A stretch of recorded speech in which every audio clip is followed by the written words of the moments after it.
was all about. And, why'd I hit load? I haven't even played the fucking game.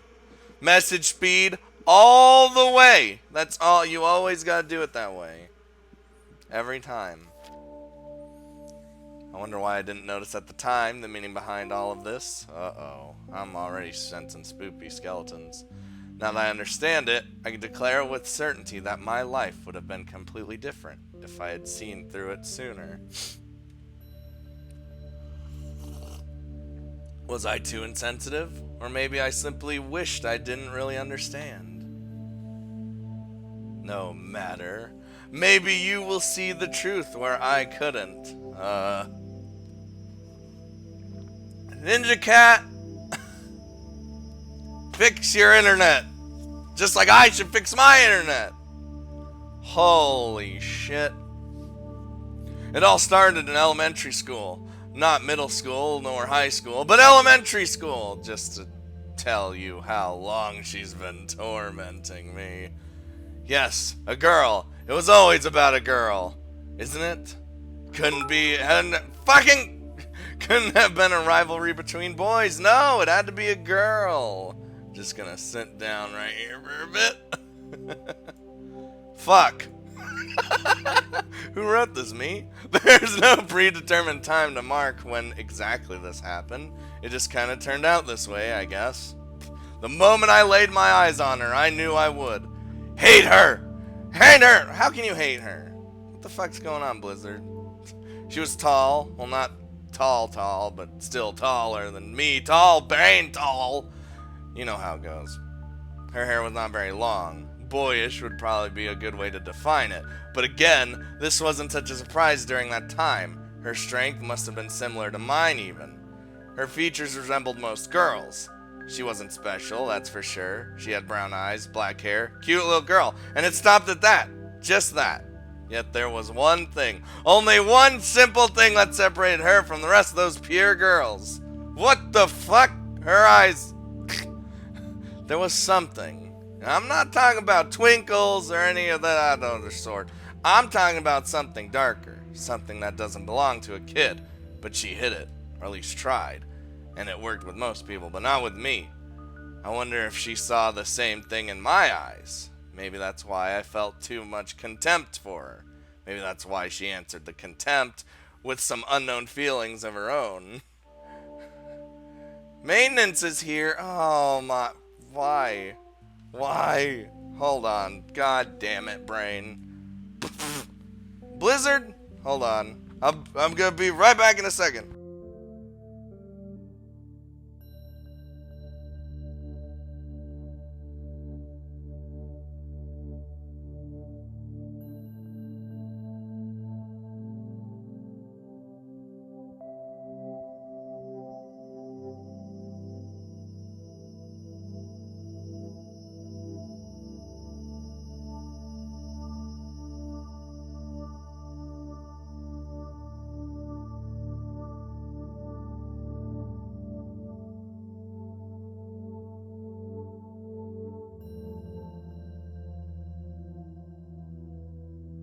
Alright, I'm back. Had to take some precautions! Fucking hell. I hate... It's always... They always come over. It doesn't fucking matter.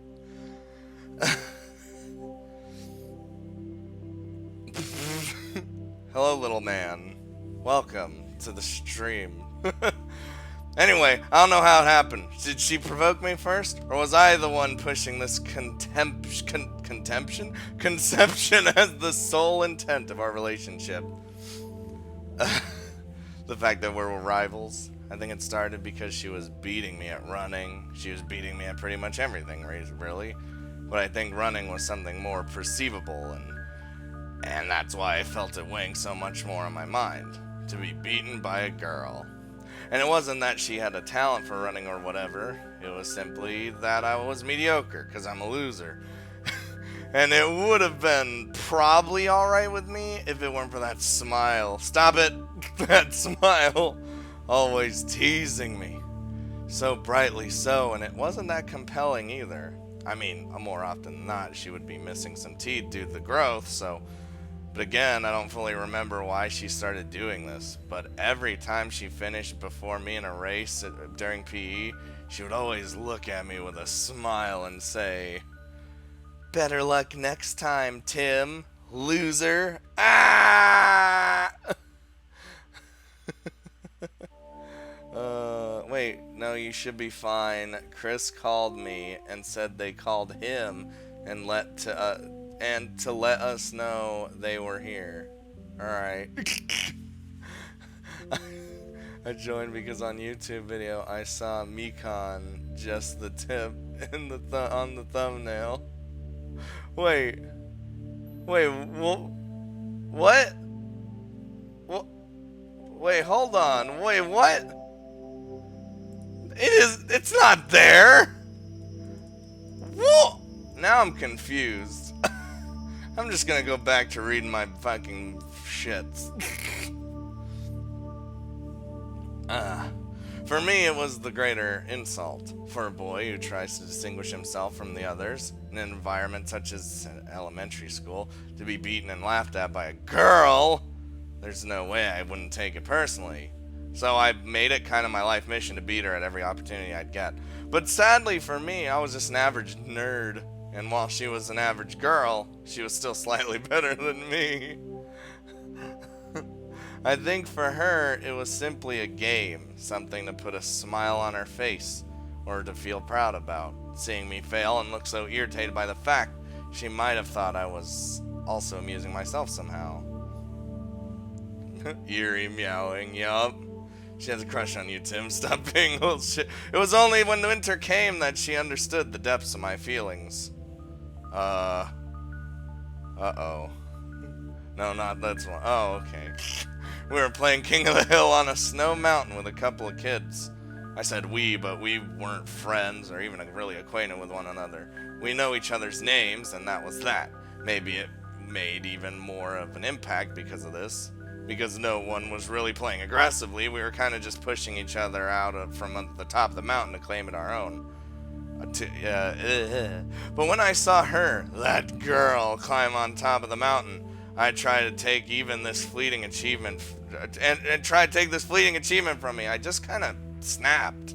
I remember thinking, this is mine. You won't take it away from me. This guy's got some problems. And she didn't. She didn't because I grabbed her with all my strength and threw her to the bottom of the mountain, directly on hard ground. Wow! What an asshole! It must have hurt. It must have hurt real bad. But my thoughts weren't there. I was completely euphoric with the idea that I protected what was mine. That I was finally beating her at something. I guess our strengths really were no match after all. This fucking guy! The kids were all regrouping themselves around her for some reason. I finally understood that I did something that I shouldn't have. Their glares on me told me so.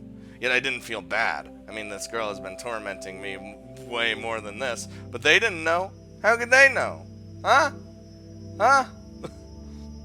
What are you meowing loudly at me for? I don't get scared. Finally, the girl, Cassandra, got up painfully from the ground. She didn't cry. She didn't try to stir up compassion from those around her. No, she simply looked at me.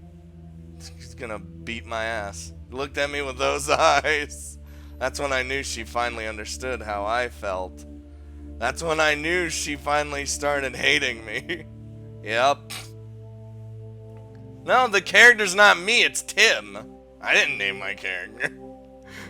We became serious. That rivalry I thought we had was nothing more than normality for her. So, by seriously trying to beat me at everything, she became one of the best students in our class.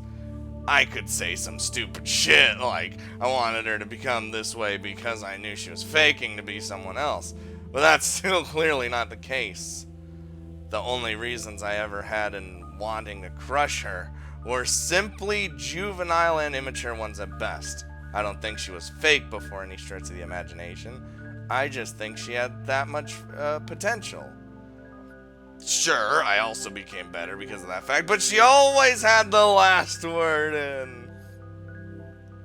And her smile changed too. There was no longer this faint warmth emanating from it. It was cold, like this thing I thought I had once seen in her eyes. She finally looked at me the way I always looked at her. I guess I opened her eyes, and she then saw me for whom I truly was, a dickhead. I didn't feel bad about it. At least I thought I didn't. If I had any emotion back then, it was probably numbed by this excruciating feeling of being humiliated. Also, she stopped saying her usual line when beating me. She continued saying something alright, but it was no longer that line. Instead, she just said something like, "Are you even trying?" And she would say it as often as she could. It was no longer simply when we were running against each other, but also during our academic reports and during luck-influenced games.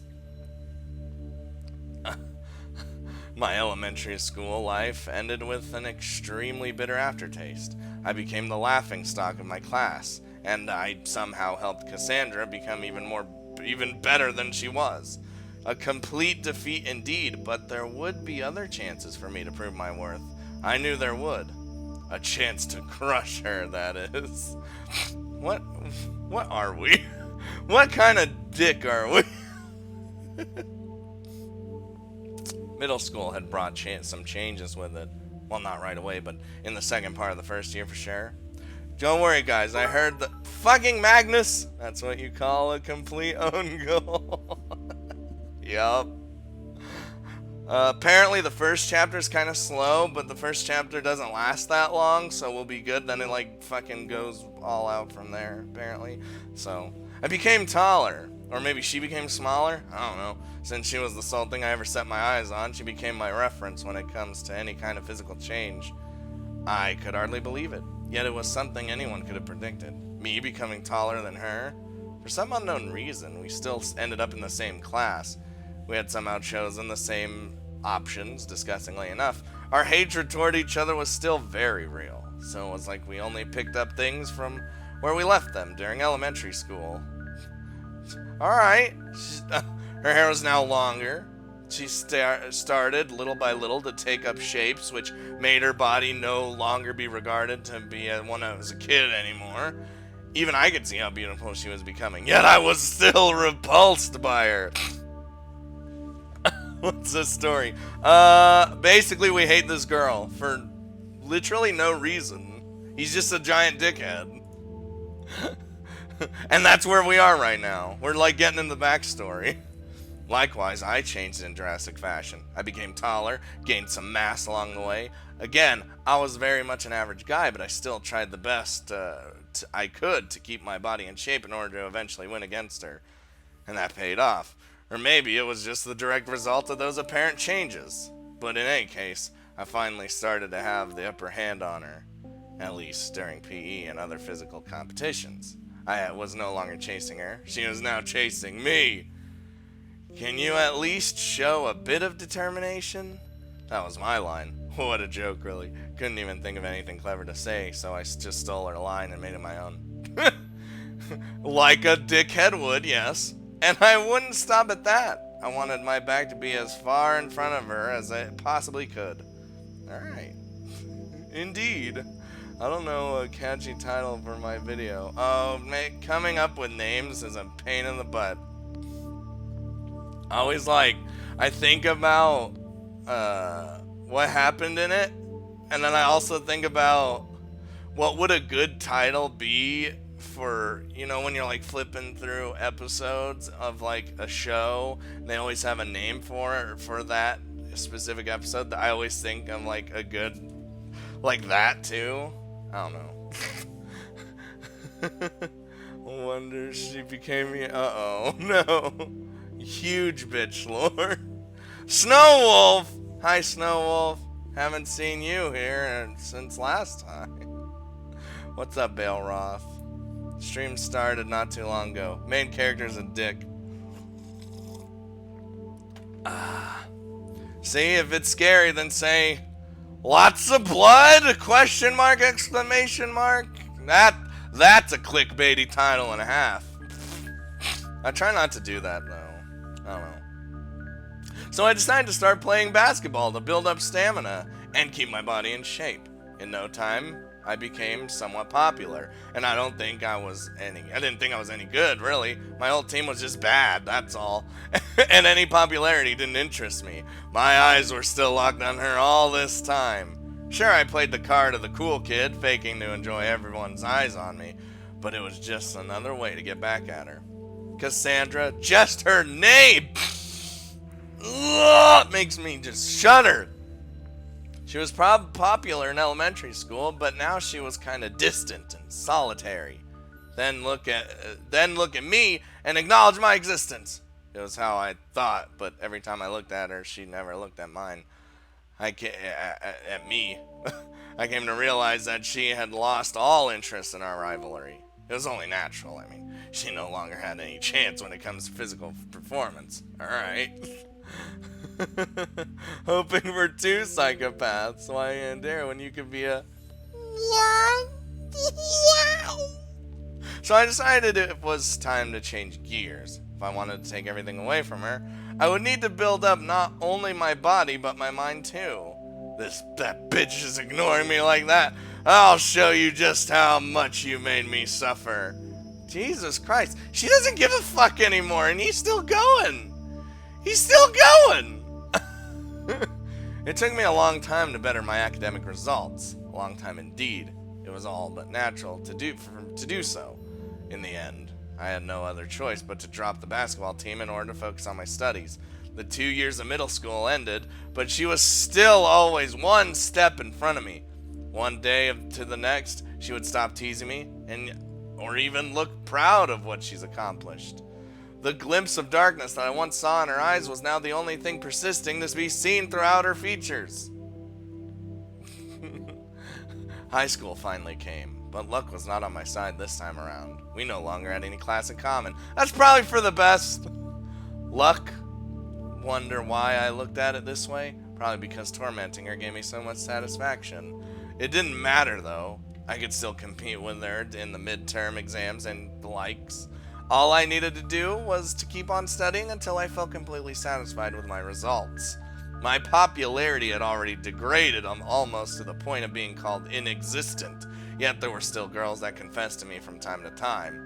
Every time I would turn them down though. If I had time to mess around with girls, I probably had time to study even longer than I already was. What a loser. And an asshole. What is this guy? At least that's how I tried to keep myself focused, so you understand I felt pretty stupid when I saw her with a boy. Until then, she didn't seem to show any interest in the opposite sex. I wonder why it changed at all now of all times. Because it's fucking high school, dude. Good lord. This fucking guy. Maya! I'm waiting for my brother to get out of class. Maya, I will fuck you! You're lucky I'm not this fucking guy in this game. Alright? He is like the biggest asshole. Sound like these two people need to do business and get done with it. He's a very young psychopath, yup. In the meantime, looking at fucked up shit. Maya! We need some Maya PogChamps in the chat.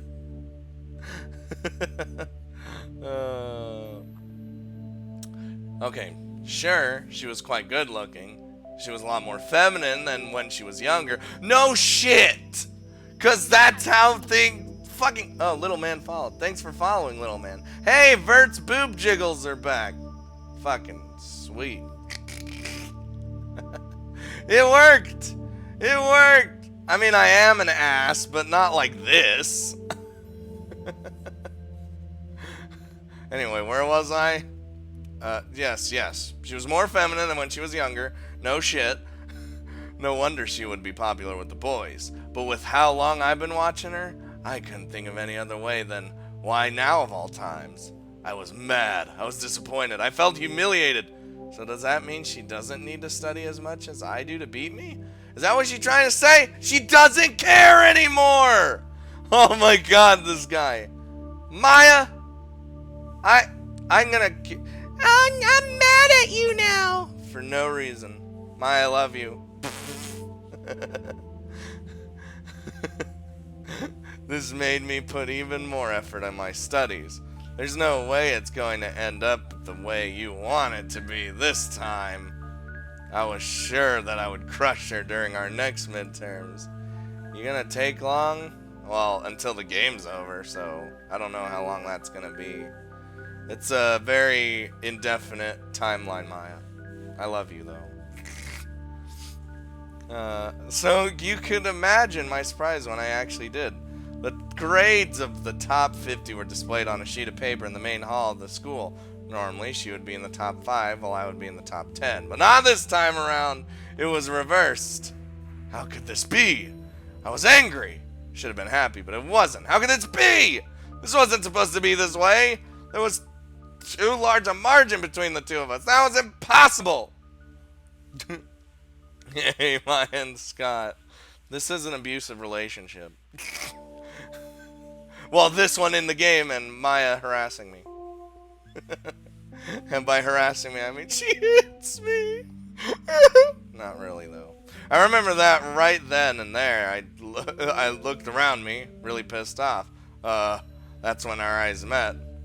For the first time in at least a year and a half, our eyes met with each other, and while mine were extremely cold, hers were as passionate as ever. As if she'd never changed during all those years. She even smiled at me, disgustingly so. I walked in her direction, unable to keep my cool. Oh my god, you're the one slapping your dick on my face. Oh, we didn't even do that. I didn't mushroom stamp you. Also striked, demonetized, all that good stuff. What is wrong with you?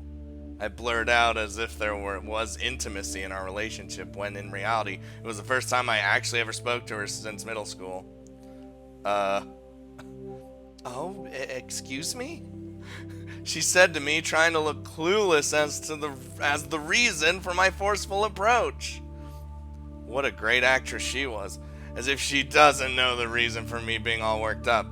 Is this because of your new boyfriend? Huh? Is this jealousy I hear? She's doing this on purpose. Don't fuck with me, woman. Oh my god, he is going a little bit too crazy now.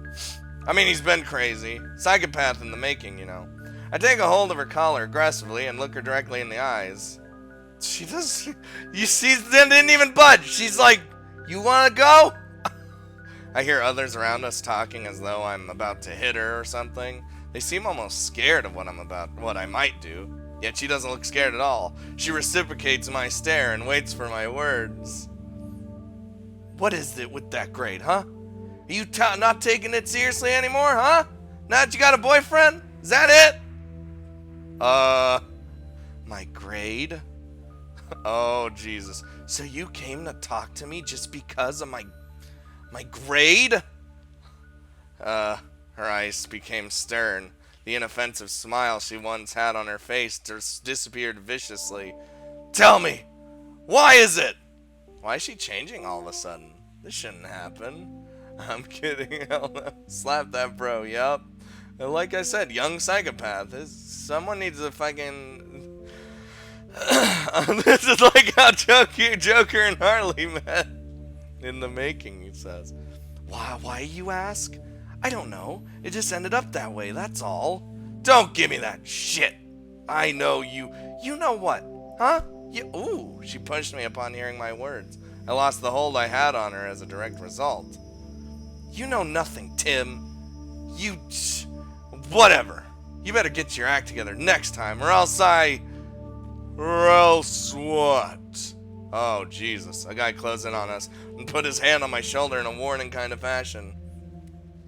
We need some, like, Monka S's and Feels Bad Mans right now. Is this guy troubling you, Cass? Oh, it's his fucking dude, bro. Boyfriend. Gah! I shook his hand off me and walked away without looking back. I'll show you next time who's the best between the both of us. You better prepare yourself. I will have my revenge. I think she said something back to me, but I didn't hear it. I was too extremely frustrated by her attitude to see how or hear or see anything around me. People probably looked at me in the wrong way, but it doesn't matter to me. Dude, this fucking guy. As if everything I've been doing has no value. As if I was ever the only one seeing ourselves as rivals. 'Cause you were! Holy shit. I'm not a dude, bro, Maya. I'll kill you. I'll kill you like this guy's probably gonna do to her. But this should be okay now. By confronting her like that, I gave her a little push. That's all she needs. Her pride will come out on top in the end. I don't want to lose this. I don't want to lose her. I'll show her. Just you wait, Cassandra. How stupid I was, not understanding that the person I thought I hated the most was also the one I needed the most. Is this what you call irony? I had studied for the past 3 years on a multitude of subjects, yet I was so extremely clueless to the most natural things that were surrounding my life. It was only at the next exam week that I finally realized the obvious flaw in my way of perceiving the world. This fucking guy. I was so sure of myself. Oh, for that I was. There was nothing else occupying my mind during all those weeks of self-study and cram school. I'll beat her fair and square. Last time wasn't a fair fight. She had purposely neglected her studies for something as stupid as love. But now will be different. I guess it's probably because of my obsession with my studies that I had yet to notice something so important. Something that I shouldn't have missed. In front of the piece of paper which numbered out the best students, I was searching frantically like a madman for something that was definitely supposed to be there. Oh. Not there, not there, not there, not even there. What the fuck? That's impossible! She must have changed her name or something. This can't be happening. But no matter how many times I looked at it, I was forced to conclude the same thing over and over again. She wasn't there. She wasn't in the top 50. Thought maybe, ridiculously enough, she had skipped a year somehow, even though we're in the middle of the semester, but she wasn't in the top of the third years either. How could this be? Woman! I went directly to the ones in charge of those stupid lists. They probably had made a mistake, useless as they were. That's where I heard something preposterous. Something so fucking ridiculous, I had no other choice but to snap back at them and insult the lost lots of them. They told me, and this with the most serious tone there is, that she had quit school a month and a half ago. What a fucking month and a half! Blizzard! So while I was uselessly, obsessively, foolishly trying the best I could to surpass this girl that I thought was my equal, she was messing around probably with boys or whatever and didn't think of me as even worth the effort. She probably thought she could already have everything in life, said she was so fucking good, and then she left me here like a fool lingering with the fucking feeling time of goddamn fucking shit, balls.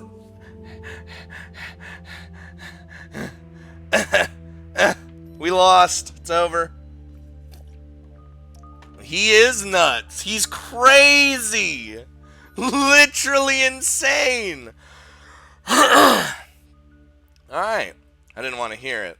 I don't want to believe it. But it was the truth nonetheless. I was just too fucking blind to see it coming, that's all. Fuck! He sure is mental. What's up, Night Slasher? That bitch! She won even when I was sure of winning. This hopeless feeling I was so eager to give her was now stuck within me, unable to get rid of it. She was no longer someone I could go head-to-head with since she had given up entirely. I asked for the reason for her departure, and they told me it was of a personal matter. Probably had something to do with family or whatever. But I knew it fucking wasn't fucking bullshit! It was probably her way to get back at me, knowing that I was finally gonna beat her. Just ended up quitting to make sure that never happens. But then I had a revelation. What if I decided to wait for her another year? Yeah, that's a great idea. I just need to purposely fail and then... Oh my god, this fucking guy! What is this guy? He's crazy! He's already crazy! Oh my god, dude. You literally, if you were so fucking worried about your rivalry, you just won. You won because she left. Oh my god. Oh my god. This holy shit, man. Okay, so pretty much since elementary school, we have hated this girl for literally no reason, and we've had a rivalry with her. And during like high school, middle school, she stopped caring about our rivalry, but we weren't. So we're still freaking the fuck out, thinking it's rivalry, but it's not. It doesn't matter anymore. And he's still obsessed, and he's crazy, and he's insane. Okay. But then I realized I just topped number 2 in my last academic results and was pretty much sure of passing. This was over. I had lost the one thing that was keeping me going.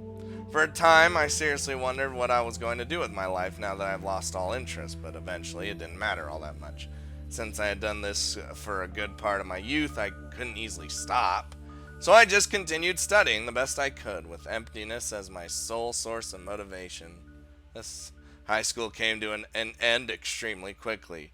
The last day of school, I looked around me and saw lots of students happily chatting together, probably feeling proud of themselves. Some had boyfriends and girlfriends at their side, their arms around them, as though the world no longer had any secret to them. I was the best in my class, one of the best in the whole school, and yet I knew nothing. I felt hollow. I was already going to the top university. I could see my future without anyone telling me, yet I had lost something by becoming who I am. I know this, but since I'm not one of them, I don't know what that is. Holy shit, this guy. Chapter 2. Alright, here we go. A group date? What?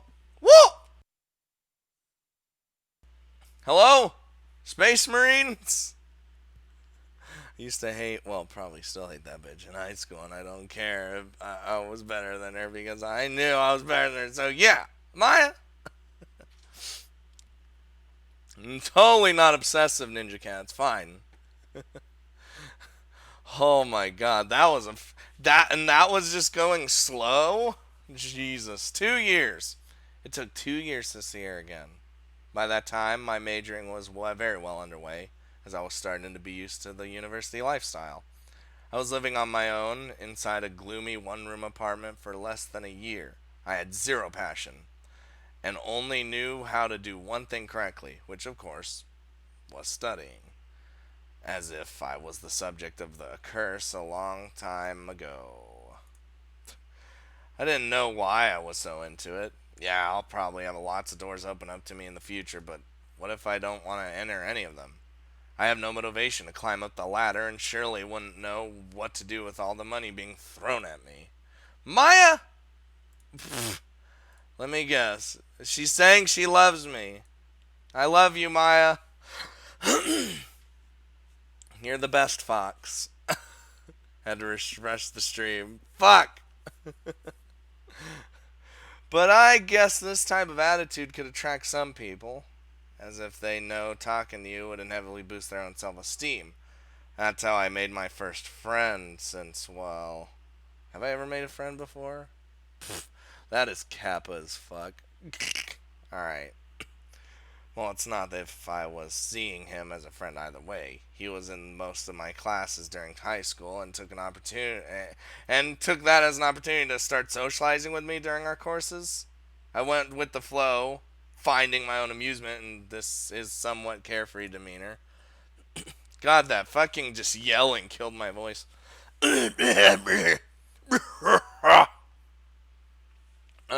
Alright, General Grievous. Here you go.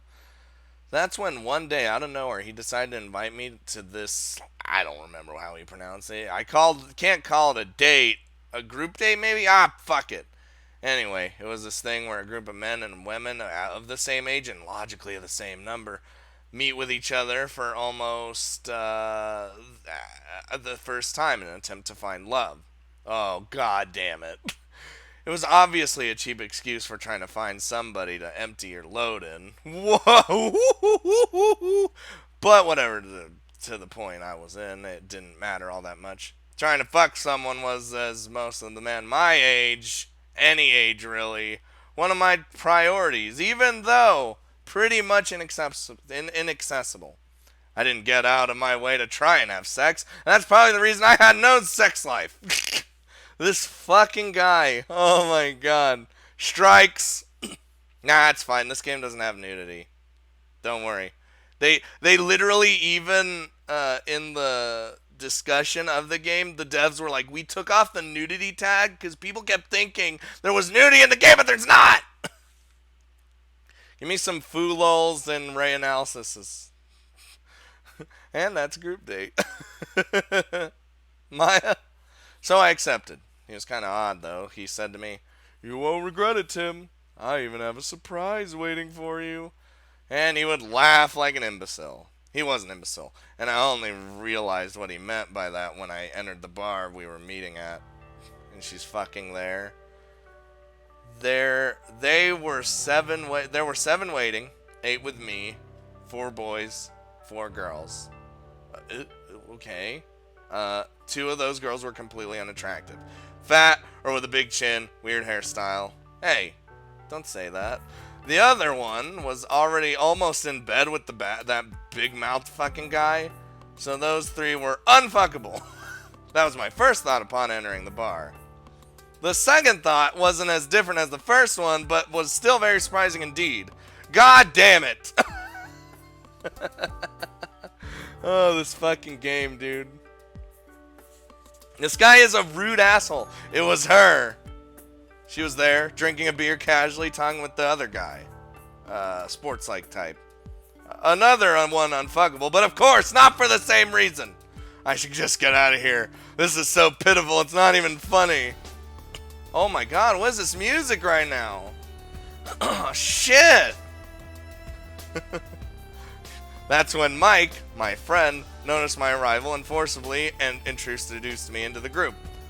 Oh, this is the guy I was talking about. Hey, Tim, come, don't be shy. We were waiting for you. I almost clicked my tongue out loud, but thought otherwise. Maybe that big chin one could be fuckable with a couple of beers. This fucking guy! This fucking ass butt fuck shit. Ben, you don't even need to be paid to kick this guy's ass. Take your shitty computer and just beat his head over it. I sat next to my friend. I tried not to look too much on the right-hand side of the table because the symmetry irritated me somehow. He said my name out loud and said everyone else's name right after. I don't remember any of them. And seriously, don't want to use even the most useless part of my brain to store one of them. I still politely greeted everyone until it came to that name. And I could introduce you to Cassandra, but I guess I don't have to, right? Jesus Christ. Oh god, I looked at him annoyed. He's clearly happy to introduce her to me, as though me meeting her again would make me happy, like it's a gift or something. Why the fuck does he even know the fact that we already knew each other? I said, yeah, with a hand scratching my hair, a bit flustered. I like her. She's got that. I like her outfit.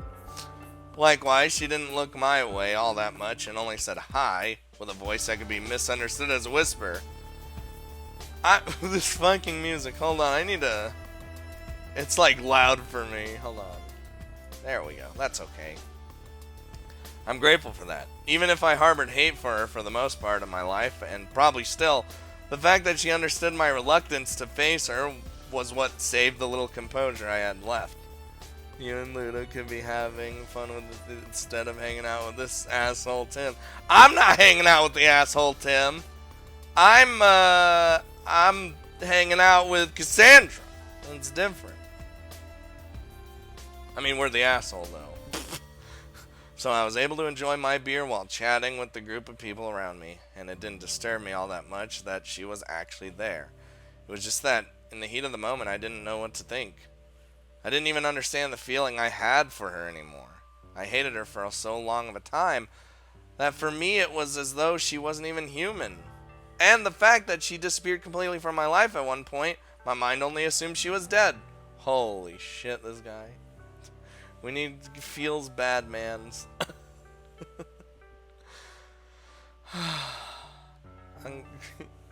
Well, Why am I the tank? Whatever, it's cool.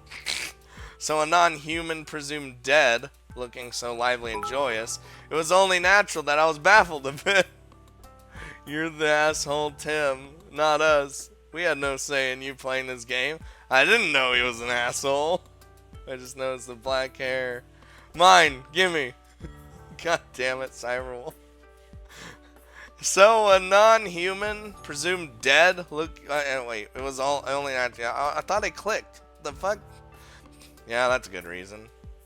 But she was sexy. No longer cute or beautiful, just sexy. She had a blue shirt which underlined well her overly seductive forms, a black skirt that I could see very well due to the table, couldn't see, and her hair was loose and ended a bit under her chest. I tried not to look at her, but it was hard when surrounded by ugly girls. Wow. Wow, this fucking guy, man. I still did what I must. I tried to look up with Chin Girl in front of me. After an hour and a half, I was at my fourth beer and the first couple decided to finish the night alone. This made things a bit complicated. Now there was me, and the fat girl, and my friend, and the big chin, and the sports dude, and whatever the fuck the other girl that I once knew. So it was obviously becoming harder and harder to actually not interact with her. That's when the phone of the girl in front of me, Chin, started vibrating. She became kind of hysterical by I think it was a message that she received on her phone. She said a couple of words to the fat girl seated next to her and then took off. The fat girl looked at me a bit awkward and said, "Sorry, her ex just texted her, so yeah."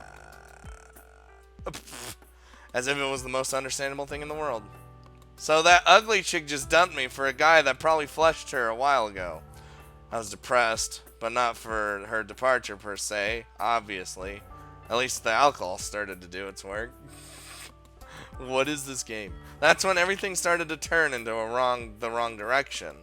My friend, who was seated on my left in front of the fat chick, was now seated on my right. The sports dude, who once chatted with that girl, was now enjoying his time with the fat chick on my left. God damn it, stop saying fat chick, it makes me feel weird.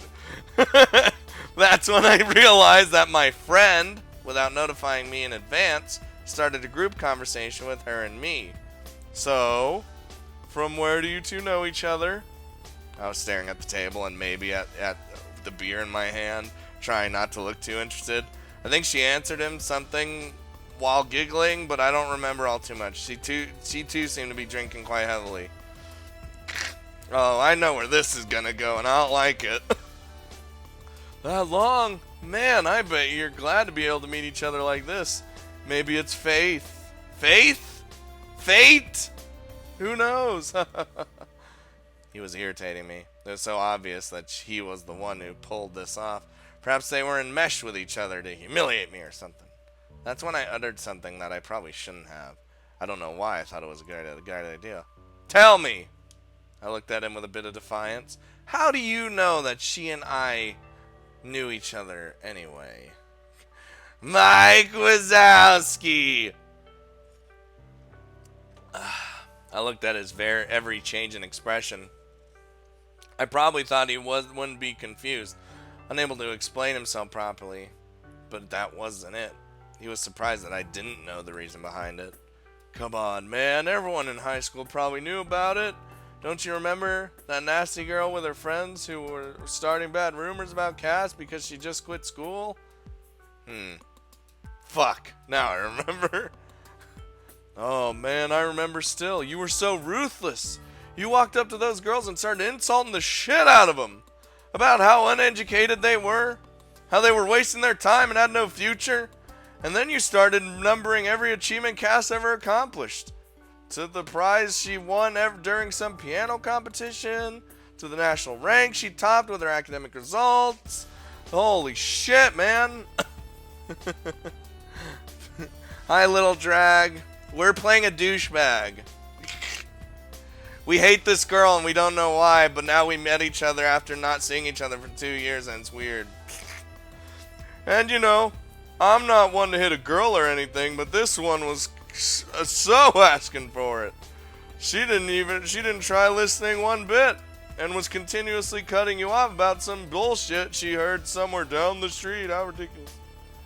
This was when I was still very much on the edge from what I thought was my only drive in the world.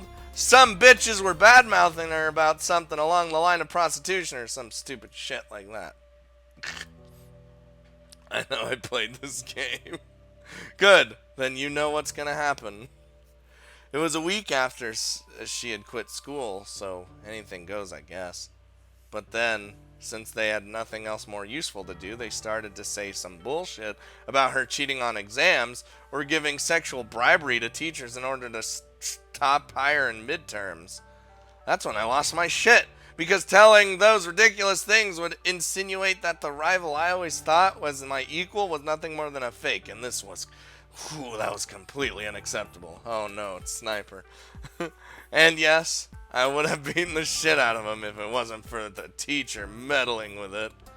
Wait, you would have beat the shit out of some girls? God damn, dude. Hey, Tim. Do you remember what you shouted at her to make her shut up? Enough!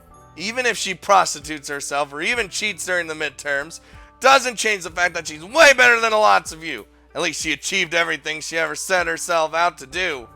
You low-life bitches will never understand the meaning of the term achievement as long as you still live in this world. You understand, you worthless piece of shit? Holy god damn it. I remember it down to the very last syllable. I have no fucking clue why. He said it out loud, not as perfectly as I remembered it, but it was still surprising hearing it from someone else's mouth. Oh god damn it, what a... I then instantly noticed her blushing by understanding the meaning of those words. This is bad. This is misunderstanding. I never said this in order to protect her. I said it because, oh boy. At that moment, I knew for a fact you were head over heels for her. And I found it so tragic you probably never had a chance to say it to her. So you can understand why, but, well, when I met with her out of absolutely nowhere at my part-time job. Wait, when I met her with her... wait, my brain just fucking died. Alright, when I met with her out of absolutely nowhere at my part-time job. There you go, brain. There you go. Holy shit. Stream keeps stopping for me every 10 seconds. You gotta fix that internet, Ninja Cat. Reset the router. Can't watch too much buffering. Need to watch VOD. What is happening? Why can't anyone watch me? God damn it. This is why I need to become a partner, so then people can actually change the quality of the stream without, like, you know, I don't understand. He points casually toward her. I had to try and arrange something out for the both of you. So that's why you invited me here tonight. I was then at my 5th beer, and I was not what we could call a heavy drinker back then. So I was agitated, alright, just... It was easily concealed by my wasted features, which were naturally much more blatant. For once, I have 0 problems. That is strange, Ben. That is strange. Yeah, man, what else? We're friends, right? You look so down all the time, I thought this might cheer you up. You didn't have to. Seriously, you didn't have to, you fucking idiot. She wasn't saying anything much. She was looking my way silently, but I couldn't muster the strength to look at her directly. I wonder why she was so silent when he was saying all those things which were directly related to her. Then...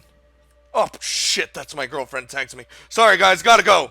Wow, you didn't even take your girlfriend to this fucking meet and greet. Or this group, whatever the fuck we were doing. What are you trying to do, man? Cheating? Huh? I know his purpose was to bring me here, but I don't know. Still. Okay. My useless friend got himself up in a hurry. What do you mean you have a girlfriend? What's he doing here then? Yeah, tonight was for you, man. God, this fucking silhouette. He approached me ever so slightly, his breath bringing the stench of warm beer with it, and whispered in my ear, "Enjoy yourself, will ya?" And with that, he disappeared without trace. Well, not disappeared, but I was intoxicated to the point where the actions my mind perceived around me were as though they were made in fast forward. Life and time were moving rapidly without my consent. This was extremely awkward. I turned to my left to ask the other two what they planned to do. I desperately wanted to end that night then and there, but hey, have you any idea what the... There was no longer anyone seated there. Noticing this, I looked around me to realize that she and I were the only ones left at the table. Uh-oh. Chris! Fucking, I only knew because fucking Magnus. I am happy to meet you. And Zankalagalagalagalagal is following. So Chris, we're playing a fucked up character who is fucked up. They took off 10 minutes ago, maybe? Or was it 15? Teehee! For the first time that night, I made eye contact with her. Her face was flushed slightly red by the effect of the alcohol. It would have been visible to a blind that... wait, hold on.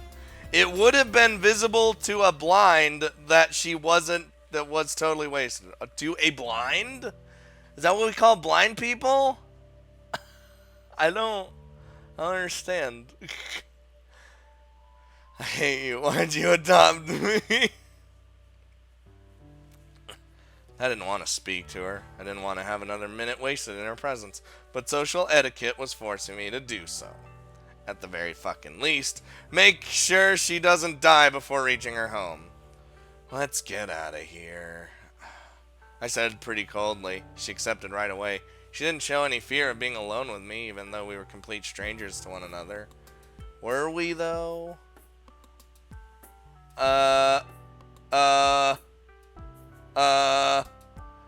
Oh, Jesus, internet, please. Okay, now my internet's acting up. God damn it. Chris! When do we get, can we get, like, cooler internet? Is fidelity the best thing we got?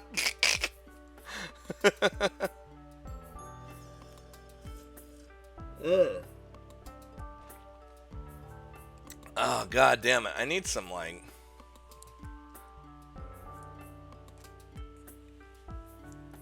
Alright. We should be... It should be back. Wait, what the fuck? Whoa! I didn't want to open Discord. Get out of here. Want to take a cab? I asked forcefully. But she said, let's walk around for a bit, alright? I clicked my tongue, but this time I made sure she heard it alright.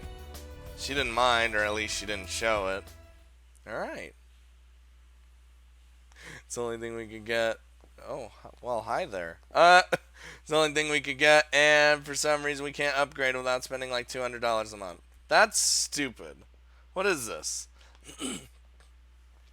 See, what's funny is, even if we upgraded, it probably would still be shit, because this Fidelity's internet in general is just unstable as fuck. She had a smile plastered on her face ever since we left the bar, not slightly affected by my cold behavior.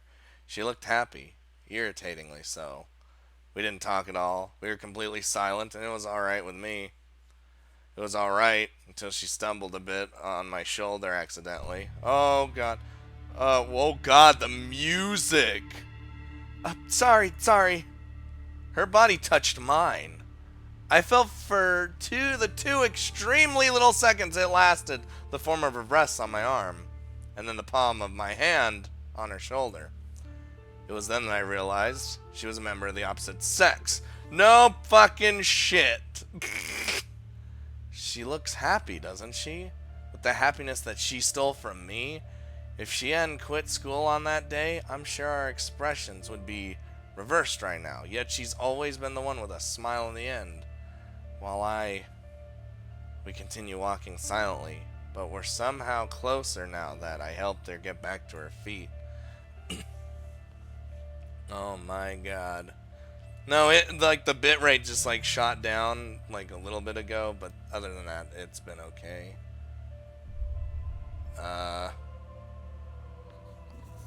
Oh, has some kind of tragic backstory? No, he's just an ass. Wait a minute, isn't it that kind of situation? You know, the one where I walk her by the closest hotel and she's too wasted to understand what's going on. Maybe if I ask her nicely, she'll even follow me willingly. Oh boy, let's not, please. I don't want to get fucked right now. Well, oh my god. Oh Jesus, stop the presses. Hold on, we're gonna have Monica to save us in a second. Hold on. Maybe she's still a virgin? We don't say that word. Wouldn't that be wonderful? I couldn't satisfy myself by taking. Oh, what am I about to say? Taking her. I saw the word. Taking away her pride. But then what? But how about now? I could probably rape her. Whoa! Whoa! And take this away from her. That pride and most of all that smile. Holy shit! This fucking guy. Okay, my jeans are starting to feel tight by those simple thoughts. Okay, he's fucking weird. He's a psychopath, complete, an utter psychopath. He should kill himself or do whatever. Holy shit! Woo! Woo! It's over. All right, all right. I don't like saying that word. I'll say it, but I don't like it. I take another look at her. Yes, yes, what a beautiful body she has. I'm almost 100% sure there isn't anything super lewd picture. I know there isn't. It's just like the wording, rather.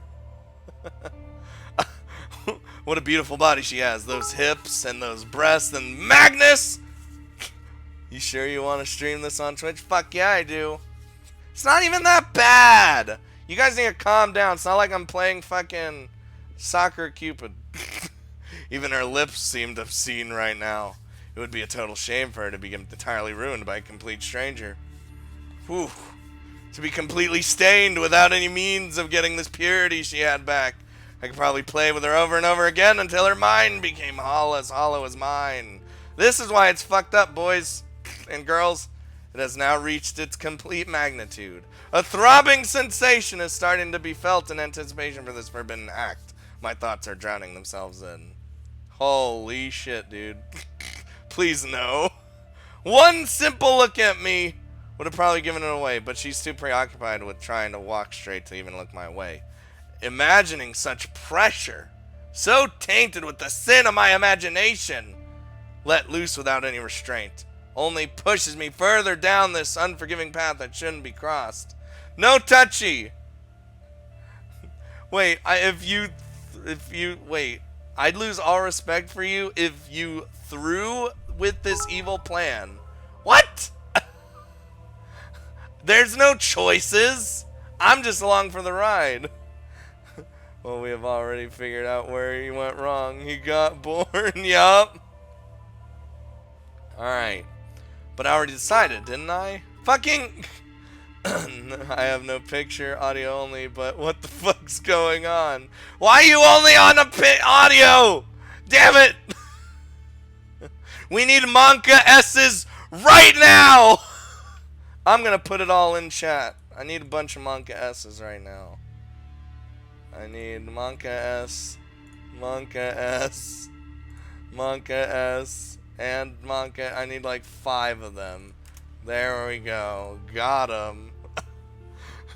But I already decided, didn't I? I'm already fantasizing on her purity, only to increase the pain I would most definitely inflict on her. Holy shit, this fucking guy. God damn. Just type Monka S. It doesn't even matter if you have BTTV. I want to make her cry, realizing she will lose something she will never get back. At that time, I will lick every last tear from her face until she's completely drained out. Fucking yes, your tears. What is this, Ben? Fucking when he's just like, oh, your tears are delicious. Not saying the character's Ben. I'm saying the act of licking tears off someone's face is Ben, or collecting them in a little thing is Ben. My hand approaches her thighs slowly while we're walking. If I can simply get my hand around her to help her keep balance as an excuse, I could easily control our destination. That moment will seal her fate. And at that time, I'll rip away the smile from that perfect face I always hated so much. Holy crap. This is legit just shock value. Ben! Settle down. Everyone needs to calm down. I want her to like actually like turn the tides against him in some way. I don't know. Maybe at the end of the day I'll be satisfied enough to forgive her. Maybe at the end of the day I will finally become whole again. Holy crap. The only thing I regret is not having acted the part at the start of the night. If I had faked to be gentle and caring, had laughed with her about how young we were back then, I could have pushed her even further down the road of complete hopelessness by betraying her even her expectations. Oh, she said softly out of nowhere.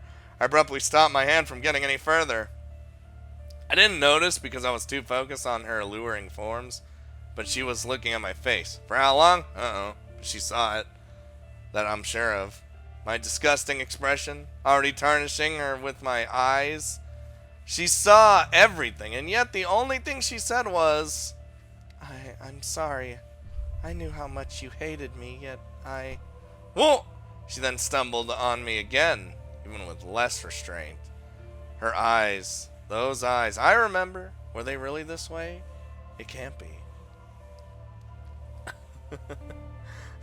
Fool-all! Fool-all! Gah! I stopped brusquely. But that means she stopped to herself. Do you have any money? I asked mechanically. Do you have any money? Not much, she replied as if knowing the question would be inevitably asked. Can't be helped. I pull out my phone and again mechanically inputted a string of numbers. What are you doing? What are you doing? There we go. I didn't reply to her. I didn't even look her way. Instead, Yes, the intersection of... Blah, blah, blah, blah, blah. I put away my phone emotionlessly. Tim, I thought it would have been nice to talk for a bit. Don't you wanna? She seems let down. What does this woman want from me? Didn't she see my face a moment ago? Is she that desperate to be raped by a loser like me? No, please. I take out my wallet, take two $20 bills and shove it in her hand violently. Taxi will be here in 5 minutes. This should cover the bill. $40? Man, taxis here are like $5. $5, man. I turn around without waiting, or saying goodbye for that matter. You're just gonna leave her there? She doesn't say anything either. She simply looks at me with those eyes. Those eyes which are even colder than mine. Well, that happened. God damn it.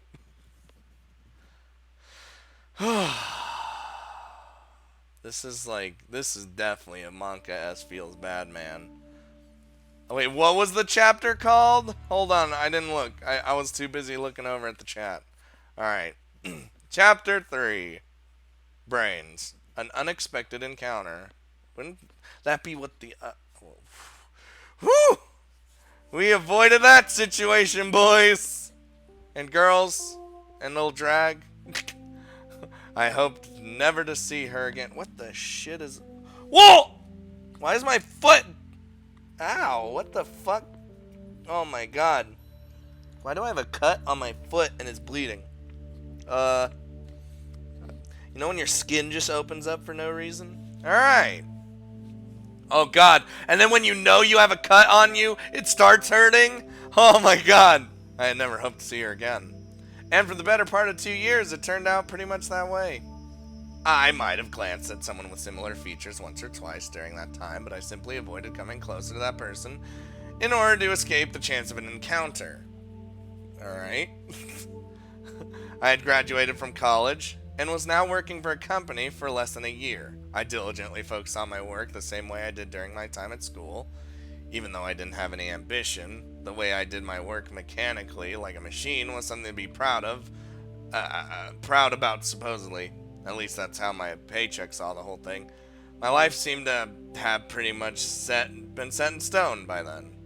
I even found myself a girlfriend who could deal with my boring self and my even boring life. You found a girlfriend? He actually found a girlfriend. Tierneds have finally found you. No! No! I'm like bleeding. It's not good, man. Feels bad, man. Who would want to be with this guy? So I had someone to fuck a couple times during the week to effectively evacuate my stress. Alright, dude. I didn't love her. I think she knew it. Wow. Did she simply turn a blind eye, or was she too using me for her own interests? Doesn't matter. I don't think she loved me either. Not that I think I would love myself, even if I was forced to. This fucking guy. Oh, I need a... Oh. It was a night like many others. That particular client loved to meet in a peculiar environment, even if it was to only speak business. Not that he was the only one with such special interests, and to be honest, it didn't bother me all that much. It was the third time, maybe, that I would come to this place. Normally, we would meet on a Tuesday, but because of some unforeseen inconveniences, he decided that we should meet on the following Thursday instead. I don't have Band-Aids. It was a place that could be attributed to the category of adult entertainment, yet it wasn't the traditional strip club like most men would think of hearing the term adult entertainment. No, this was a place a bit more classy. Classy! But don't misunderstand, alright? The theme around the whole establishment was pretty much sex. Indeed, but instead of the term prostitutes, the women would bear the name of hostesses. And instead of dancing nude around a pole decently, brain, they would simply serve drinks and food to the clients, all the while sitting around the table to fake interest on the client's pathetic life. Why don't you have Band-Aids? I don't know. We just don't have them. Don't get cut too often, I guess. Some people might probably wonder why such a business would be categorized as something similar to a strip club. But what you need to understand here is that every woman serving in that particular establishment can be bought for the night. The only thing is, you need to pay the high price, alright. Those women are high-quality prostitutes. Highest quality. So I was with the man, speaking of everything except meaningful topics until the hostess came in. She started asking if we needed anything to drink, but became agitated in the middle of her speech all of a sudden. Probably because she finally understood with whom she was dealing with. Because obviously, it was her. Oh, God, son of a bitch. She was there in front of me. No, I just don't want to see her on the screen because I know it leads to, like, rape fantasies, and I don't like it. Like, for the fucking main character. Here are another few pennies to buy some Band-Aids. Throw the pennies.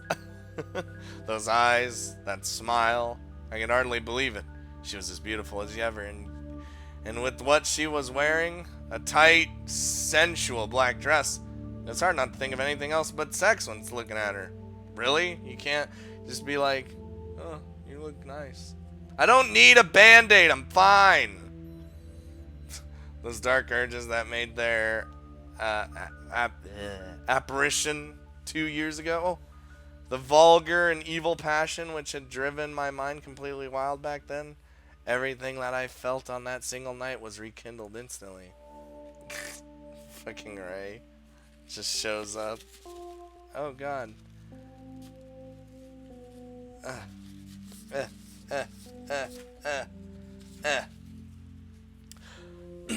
Anyway, the woman I thought might have been a virgin 2 years ago was working as a prostitute.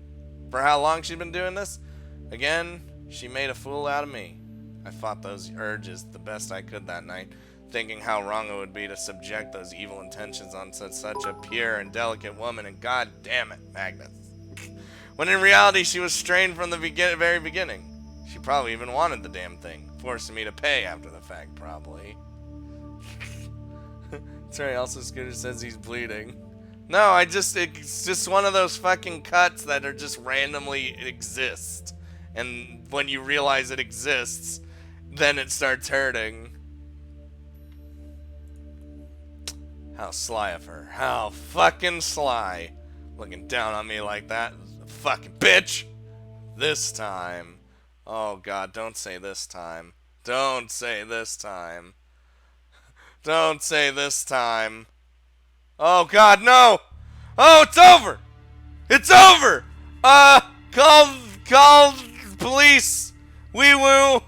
Wee woo, Monica! Monica, we need your assistance! Wee woo! Wee woo, wee woo, wee woo! Oh god, where'd the game go? Oh, the game crashed, Blizzard. Alright, that's fine though. Oh lord, that's funny. Alright, alright. Monica, protect us for a second. We're gonna just... Oh my god. God damn it, I didn't even save! So I gotta fucking skip past to that point. Oh, fuck you! Alright? Alright, hold on. Hold on. Wait, it doesn't even autosave. Son of a bitch! Whoa! I can't even skip! Oh my god, it's over. Hold on, wait. All text. Alright, we're good. Hold on. I'll be back in a minute.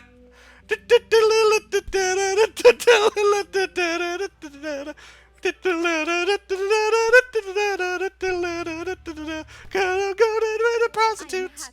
Alright, prostitutes are in fact here. Hello, whoever followed me. I didn't see it. Son of a bitch. I gotta see it. Okay. Alright, we're back from the wee-woo. Whew! Alright, Monica, help me out here. Alright, we good? Thanks for following. Oh my god, it crashed again. Whoa! Whoa! Why is this game crashing every 5 seconds? Oh my god. Can we not? There we go. Alright, alright. I guess it doesn't like me switching to Monica. Clearly. So we're just gonna do this. Son of a bitch! Oh, god damn it. Hold on. Hold on. We're gonna go through this again. Woo!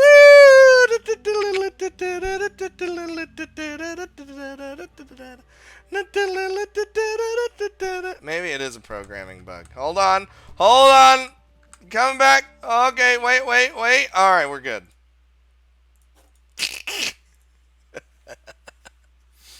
Alright. Wee woo. Wee woo. Can't we speak for a bit? She said, extremely tense. I don't like this, guys! Oh, I should do this. Boom. Because now we know it's prone to crashing whenever I do anything. It was now a full hour after meeting her at the bar. I chatted with her a bit, not hiding my complete disinterest in what she was saying, only looking at her body in complete lust. Oh, god damn it.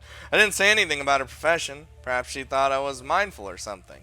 Well, I betrayed that thought outright. I simply said to her, let's finish the night at a hotel. And that's where we are now. We've literally just taken the first step into the room, and I've already ordered her to take off her clothes. Can we not?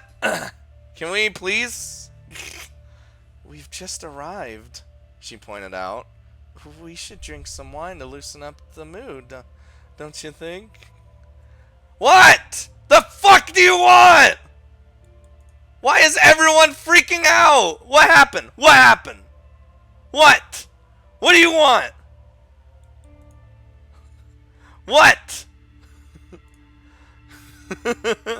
Jesus Christ! Y'all are big babies!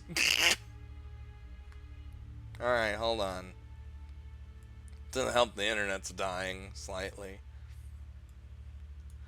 I'm not bringing prostitutes anywhere. Alright. I don't believe this. This cunt! Okay, he's using cunt now. Has been spreading her legs for dirty old ass men for God knows how long. Yet she's reluctant to the idea of undressing in front of me. How long is she gonna insult me like this? I don't give a shit about your opinion on the matter. Wow! Wow! You shouldn't have come with this guy, dude. I mean, girl. Holy shit. Oh my god. It's ogre. It's all ogre. Oh my god. But, she interjects, I said to fucking undress. Isn't that fucking clear to you? Wow. Jesus. Monka S, man. I start shouting frantically. We're both standing in front of one another with only 4 feet separating us apart. She's visibly agitated by my sudden behavior. I hope she just turns the tables. It's meant to be messed up, and there's no point in reporting a game that warns you. Yeah, exactly. It literally warns you at the start of the game, and I told you guys! I told you guys!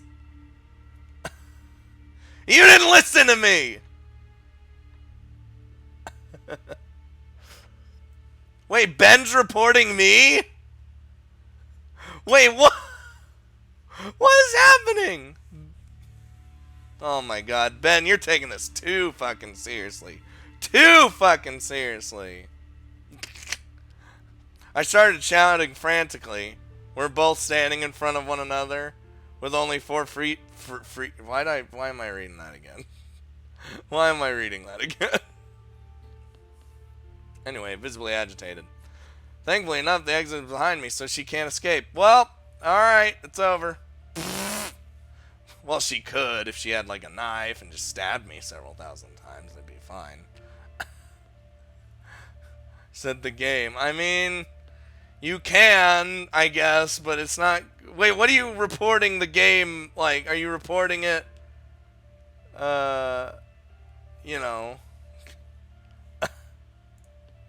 Okay, so, here's the thing. Let's just take a moment real quick.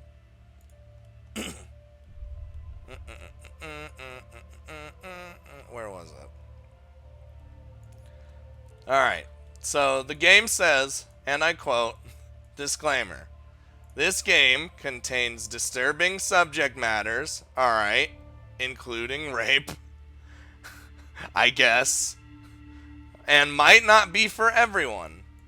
If you're an emotionally sensitive person, Ben, I strongly suggest to you, at the very least, read some reviews before playing this game. Thank you. Alright? Now, let's just take a look-see here.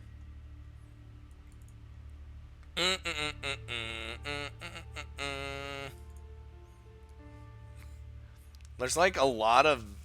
It's like overall positive. Hold on. Hold on. I feel like... I like this review. Everyone in this game needs mental treatment. Classic.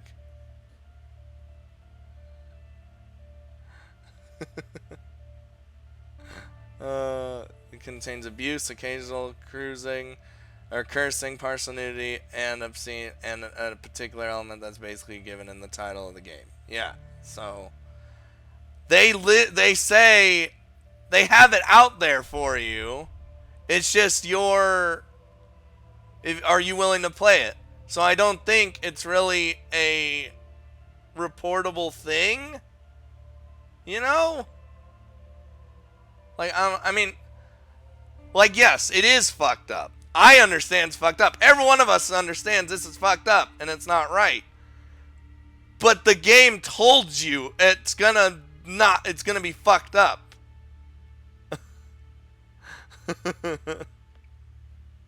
Like, I knew it was fucked up going into this. You're on your own from here on. And I did tell you guys at the start, don't watch if you're like emotionally unstable or whatever. So, again, goodbye, Magnus. Magnus is so done already.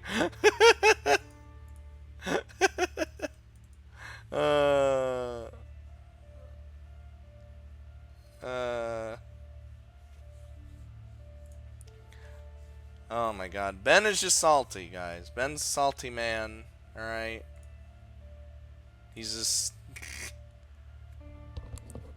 But I got Monica ready to go. Wait, hold on. I should probably... How do I do hotkeys? Wait. Wait. Wait. What's a good, like, switching to scene button?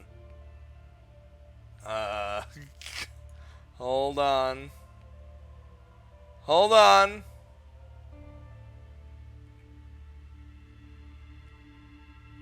Let's see. What is a good button that I can...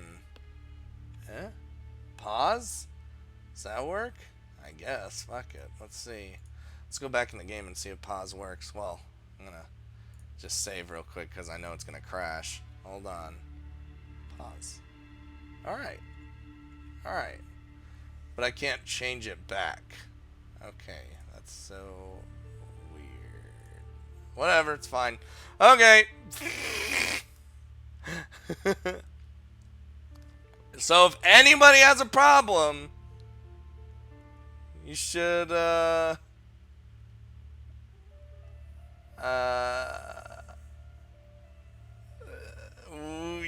we shouldn't be here. Like for me, I can play anything. Like I don't like you know, this is my thing. Not this specifically, but you know.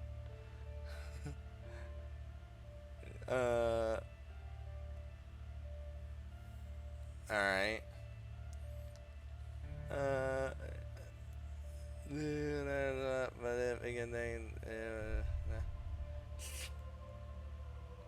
Alright, well, she does as I ask, and she's visibly pained by the fact.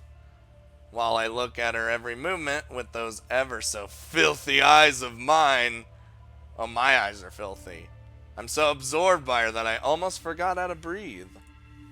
And by breathing, I mean I swear to God, if it clicks and there's nudity, I'm done. It's over. And Little Drag's gonna make me wanna die. Can I, like, do this number? What's a scroll lock? Whatever. That's cool.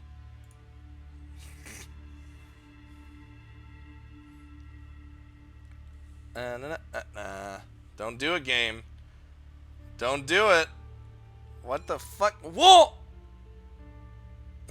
Noir Blackheart is now following me. YouTube literally recommended that as a thumbnail. Yeah, well, that's just like a automated thing. YouTube is all automated. They don't, you know, everything's automated. So, yeah. Anyway. God damn it! Well, she's covering herself, so I guess this is okay. Oh, what is this? Is this supposed to be your cute side or something? How disgusting. Beat his ass! To my surprise, she's not wearing a G-string. She's literally wearing, like, shoe panties? What? She's wearing, ordinary panties with some ridiculous motifs on it. Some kind of running shoes or something. GG, boys. It's over. Yeah, I wear it because, well, you don't like it? I sneer exaggeratedly as an answer to her question. Her eyes fall down in frustration. I start enjoying myself. Humiliating her might very well be what I need to finally cope with myself. This guy, dude. I swear to God. Yes, he's a dick too far to the point of where he's thinking of rape, but they warned us all in this. Yeah, that's what I'm saying. Like, they did warn. Oh, and I just looked, and she is now covering everything. Thanks, Little Drag, for letting me know that they actually aren't naked, so I'm cool. I'm good now. But while those pleasant thoughts start to take form inside my mind, I finally realized something. She took off her panties, alright, but what is she... What are you doing? What are you doing? She stares at the ground shyly. I just... Stop hiding yourself. I want to see every little detail of yours. Aren't you supposed to be proud of it, huh? Showing it to every loser you meet for just a few empty bucks? Oh my God. She was both hiding her breasts and her crotch with her arms and hands as though she was undressing in front of a man for the very first time. Because she was, it seemed like she was just a hostess, not a I don't know. I don't know, man. It's okay if they're not naked. How long is she gonna mock me like this? I don't want it this way. Not while you did. Eh! I walked up to her enraged. She telling she can't do it with me? Huh? That even though she's literally selling her body and shaming away every single day, she can still refuse me of all people? Huh? Wait a minute. How fucking insulting. And I was even trying to keep a minimum of respect, but now... Oh, alright, Blizzard. Settle down real quick. I pushed her on the bed. Oh, boy. Can we not? Can she, like, take out a gun and just kill us real quick? Because I'd really appreciate that. Hope they're gonna send to themselves like she is. I hope so, too. Anyway, she fell onto it without any means of fighting back. But even as she lies on top of the bed completely defenseless, she tries the best to hide herself from me. As if I was the most disgusting, vile monster she saw. Dude, no. What the fuck, man? Yeah. Enough! I climb onto the bed without showing any restraint. The fact that she still hasn't cried out for help surprises me immensely. As I, without a shred of a doubt, must look extremely terrifying right now. In no time at all, I'm on top of her, desperately trying to force her arms up on top of her head in order to pin down her movement. Is she like... Well, clearly she likes us or something. Listen. Alright? I feel like it's a right to refuse service is one reserved for business practices, including prostitution.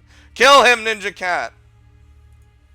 Finally, I finally achieved my end without too much difficulty. The moment I remembered that delicacy was not in the dictionary of the monster she thought of me. It's no one's fault except her own. Yeah, they always say that. She made me who I am. Are you kidding me, dude? I cannot be helped, brain. She should be asking for forgiveness. If she hadn't laughed at me all those years, the situation would never have come to existence. I don't know, man. Oh god, Bukkake! Get out of here, Bukkake! Nah, there's not gonna be any, like, oh god. There's not gonna be any nudity. Lil Drag said so it's fine. Man, people have played way worse on Twitch than I have. Something inside me was shouting those things to me, encouraging me in going further. At least with her arms out of the way, I could finally take a good look at her. Oh, fucking who keeps following me and shit? Yeah, it'll just, like, be out. Bukkake! No! It's over! No need to explain that. At the very moment, I was already at my limit and ready to explode. Oh, don't say that. My eyes licked her all the way from bottom to top. Those long legs, those her slender arms and stomach, and those breasts. And then... her face. Her face without that smile.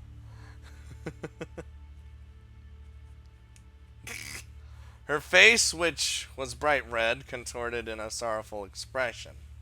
She was crying. Oh, for that she was. But those were not tears out of fear for her life. I am happy to meet you. Fuck! Hi, me. Thanks for following me, my Ames Brain Space Marines. I'm going back to the warp. Goodbye, everyone!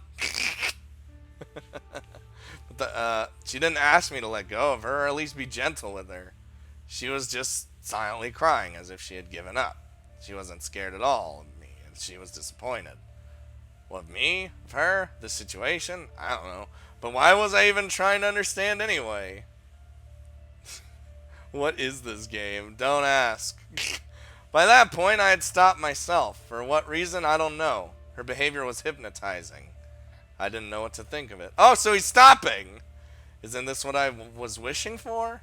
It was my fantasy, wasn't it? To take away that smile of hers. This happiness.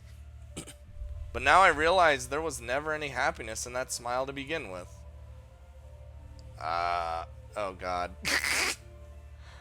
Our eyes met. Those big brown eyes full of distress. I could have drowned myself in them right then and there with how tearful they were.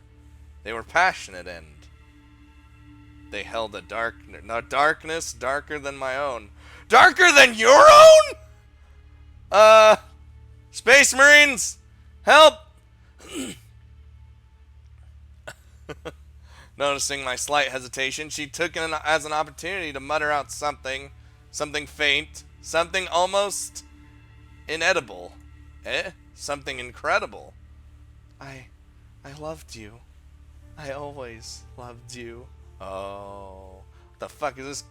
Is this bloody cunt babbling about? There you go.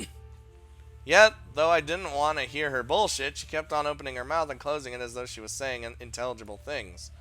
I wanted to at least say to you that I wanted you to know how I feel. I know how much you hate me. It's so easy to see, but I absolutely needed to get this off my chest. Now I'm ready. Just please stop looking so sad like that. You don't need to get out of your way to make me understand. You don't need to act anymore. She wasn't scared at all. I was nothing to her. Those eyes were telling me this. Oh my god. Oh my god, he's crazy. It's worse than some game I found where the mom gave her son a BJ and got blackmailed for it. God damn it, Ben. I started laughing dryly like a maniac. She's continuously harassing me, even in this situation. She saw through me with ease. I was never a match for her. I let go of her dully, got off the bed slowly, and turned away from her, completely defeated. Still, I was laughing. Like a broken record, I was laughing. Yeah. I'm like insane. He's crazy! Oh, Lord. I try to speak, but I guess I'm not totally prepared for it yet. I take another breath, and then try another time. Get out. There's no use anymore. All I ever wanted was for her to feel as hopeless as I do, but now that I've noticed that her hopelessness was greater than my own, there was no point in doing this anymore. There was nothing left for me to take away from her anymore. There was never anything for me to take away from her in the first place. How fucking pathetic. I don't wanna. Oh, she said with decisiveness. I didn't see her. I didn't have the courage to look at her anymore, but I knew what kind of face she was making. Get out, you fucking bitch! Jesus. Oh, God. Ben's going on a rampage. Going on a rampage. To that, she hugged me from behind. It was an awkward hug. Something normally only an inexperienced teenage boy would uncomfortably do to his first girlfriend. Yet I felt her strength, her determination. How irritating. I turned around violently. I'd take her perfect visage roughly in my hand, put strength on my hold, and push her on the wall beside us. Whoa! All the while making sure she feels pain with every motion I take. Alright. Don't you understand? If you stay here, I'll break you! My face was extremely close to her. I could have literally eaten her up all right that instant. Yet she didn't flinch. She didn't look away from my fully dilated pupils. She didn't show any sign of pain, even though she was definitely feeling quite some pain. What do you mean you fucking knew it, Ben? And then he's gonna be like, why don't you scroll up and read the chat and then you'll see. Alright, no. She was now showing me her true self for the first time in all those years. And at that very moment, that's exactly what I want you to do. Damn! Woo! I noticed that out of the both of us, I was the only one who was really frightened. Oh my god. Oh my god. Jesus. Well, that happened. Anywho, Crusader, help! Send the Space Marines! Send the Space Marines! I don't remember much about that night, or maybe I just don't want to. The only thing I could say for sure is that there was something I found out about myself on that day. Something that I probably shouldn't have. Uh, as I was about to leave the hotel, it must have been around 5 a.m. the next morning, Cassandra stopped me casually and said, I want you to come back and see me next week, alright? Oh, look at that face. She is angry. I'm confused on what's happening. Oh, that's how it always is when people come in. Alright, so pretty much from elementary school, we've hated this fucking girl, alright? That for no reason at all. We thought it was a rivalry, and eventually in high school or middle school and high school, she stopped caring about this rivalry, but we were still obsessed with it. And then 2 years later, and then she dropped out of high school due to some issues. And then, so we haven't seen her for like 2 years. 2 years passed. Then we go to this bar with our friend who set this up for us. We got introduced to her again. We still hated her. And now we're here. Another like 2 years later or whatever. Oh my god. There you go. I'll just stop learning, okay? No, it's fine. It's just, I'm like trying to explain, but I'm bad at explaining things. It's not like I'm actually mad or irritated or anything.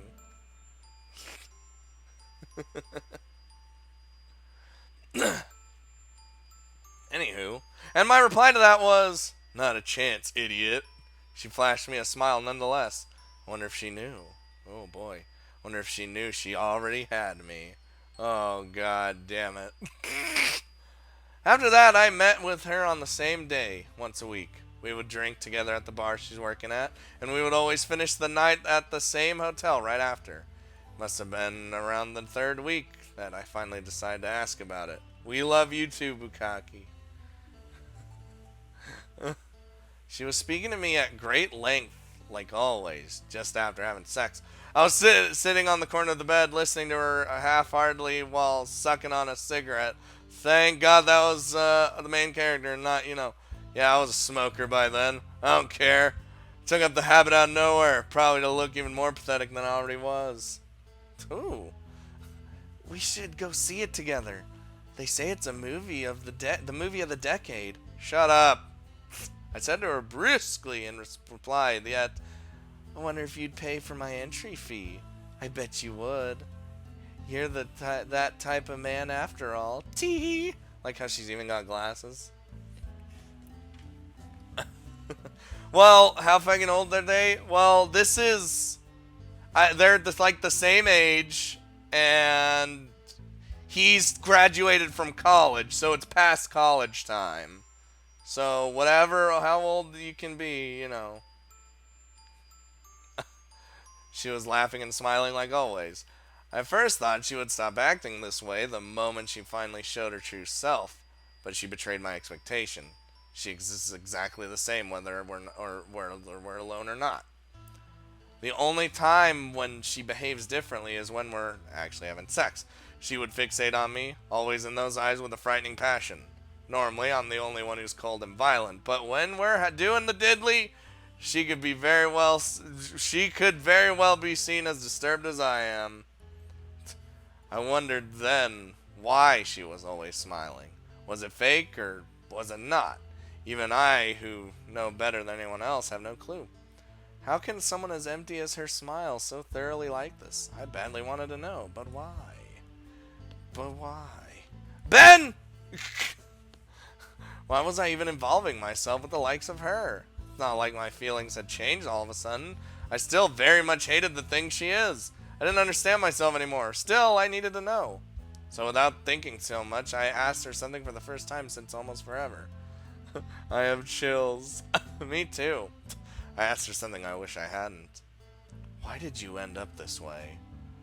She was surprised and angry looking, obviously. I had disturbed her while she was speaking, but her surprise didn't come from that fact. Oh god. She looked at me and smiled at me silently for the first time. but not with that smile. Smile that thought that as though she had won something. A smile as though there was hope somewhere, somehow. She was just genuinely happy, I think. Or maybe there was something that smile I didn't understand back then. Come on, I'm not allowed to leave. I like how I tell people that they can leave. Almost everyone stayed.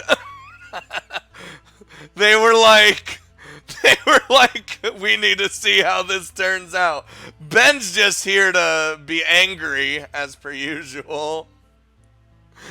They're both fucked up. All I knew was that she was waiting for that question. Jesus. She told me her tale, some stereotypical bullshit I didn't want to hear. Her father had a lot of money when she was younger.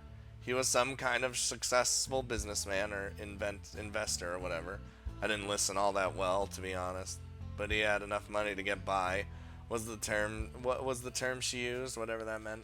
I think you got more people than before you said to leave. No, we had like around this number.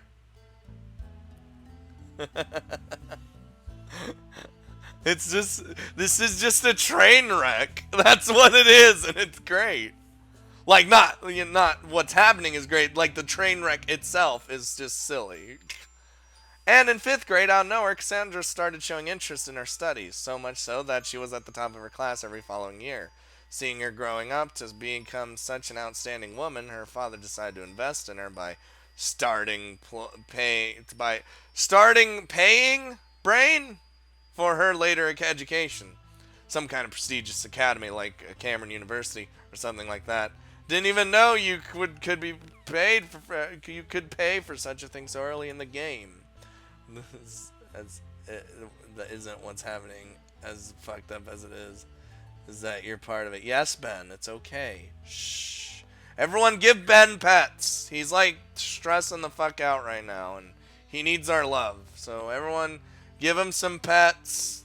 Give him some ray analyses. You know, all that stuff. Like, God damn it. Everyone at Ben and pet him. Anyway, now for the plot twist. Her father pretty much lost everything by trying to invest in some real estate market bullshit. Wrong time, wrong place. That's what they always say anyway. So sure enough, now that he was poor as shit, he started thinking about the investment he made on his daughter. Oh, God damn it.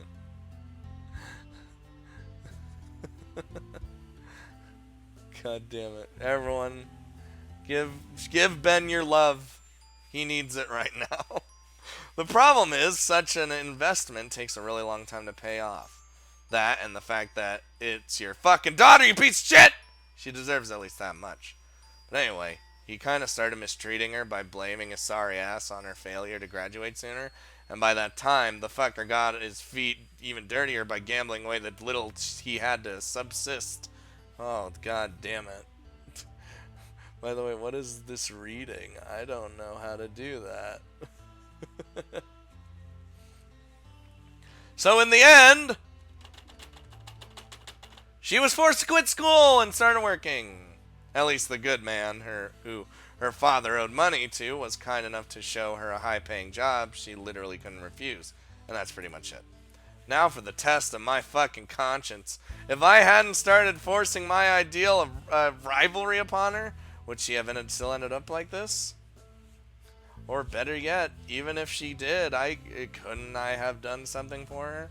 I mean, in high school, I had kind of noticed that something was strange, but did nothing nonetheless. So is it my fault? Maybe. And so what? It didn't affect me in the slightest. Not in the slightest.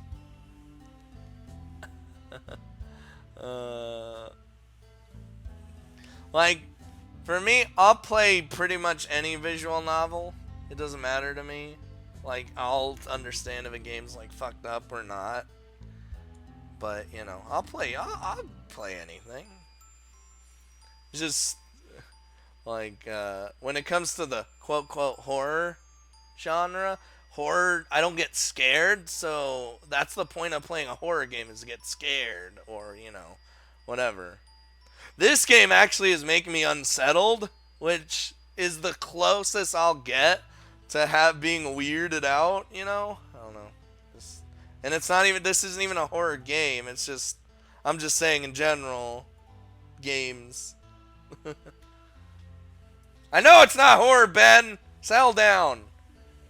Ben loves it when I give him attention. That's why I have everyone else give him attention. Everyone keep petting Ben. He needs it still. He's still panicking. Yet I still wish I hadn't asked her this. One of the last things he was always saying to me before he died was, "You're the golden egg that never hatched. The definition of useless." Wow! I get up from my bed. I need to go now. I said, though I didn't really need to. That fast? But I want to be with you, and you paid for the whole night, and... She was sulking, puffing her cheeks like a child. If I weren't an asshole, I would have probably found her behavior cute. But my only thought to that was, you're disgusting. I took my keys on the coffee table and left, her words still hanging. Still watching horror because I like being in control as well as I don't like making myself uncomfortable. See, horror's like, I don't know. It doesn't, I just don't know. Like, when I see other, like, people, like YouTubers or whatever, playing a game where they're getting chased, they're just, I'm just like, I can't tell if I can't tell if it's fake or, like, real reactions, because it's like, I don't know. I just don't get scared. So, like, maybe when you're getting chased, you get scared? I don't know. I don't know, man. No, I'm not. Chris is genuinely, gets scared.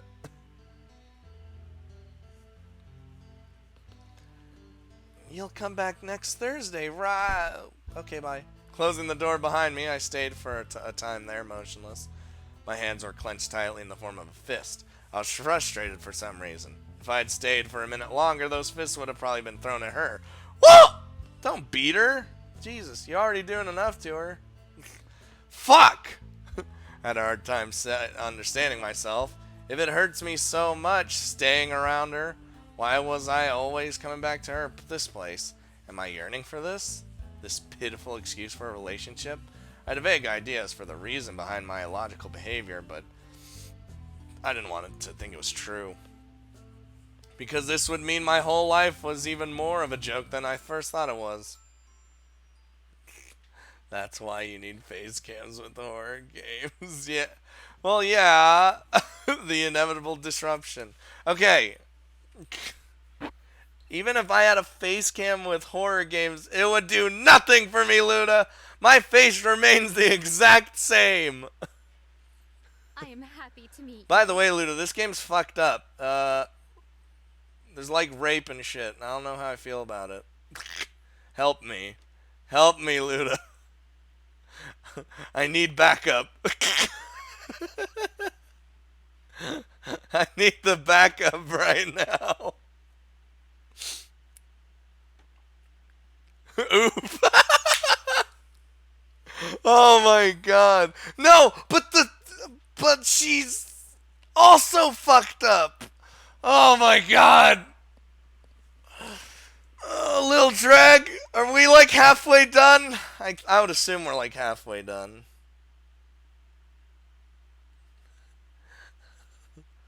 Fucking Ben. I will not stop saying my opinions!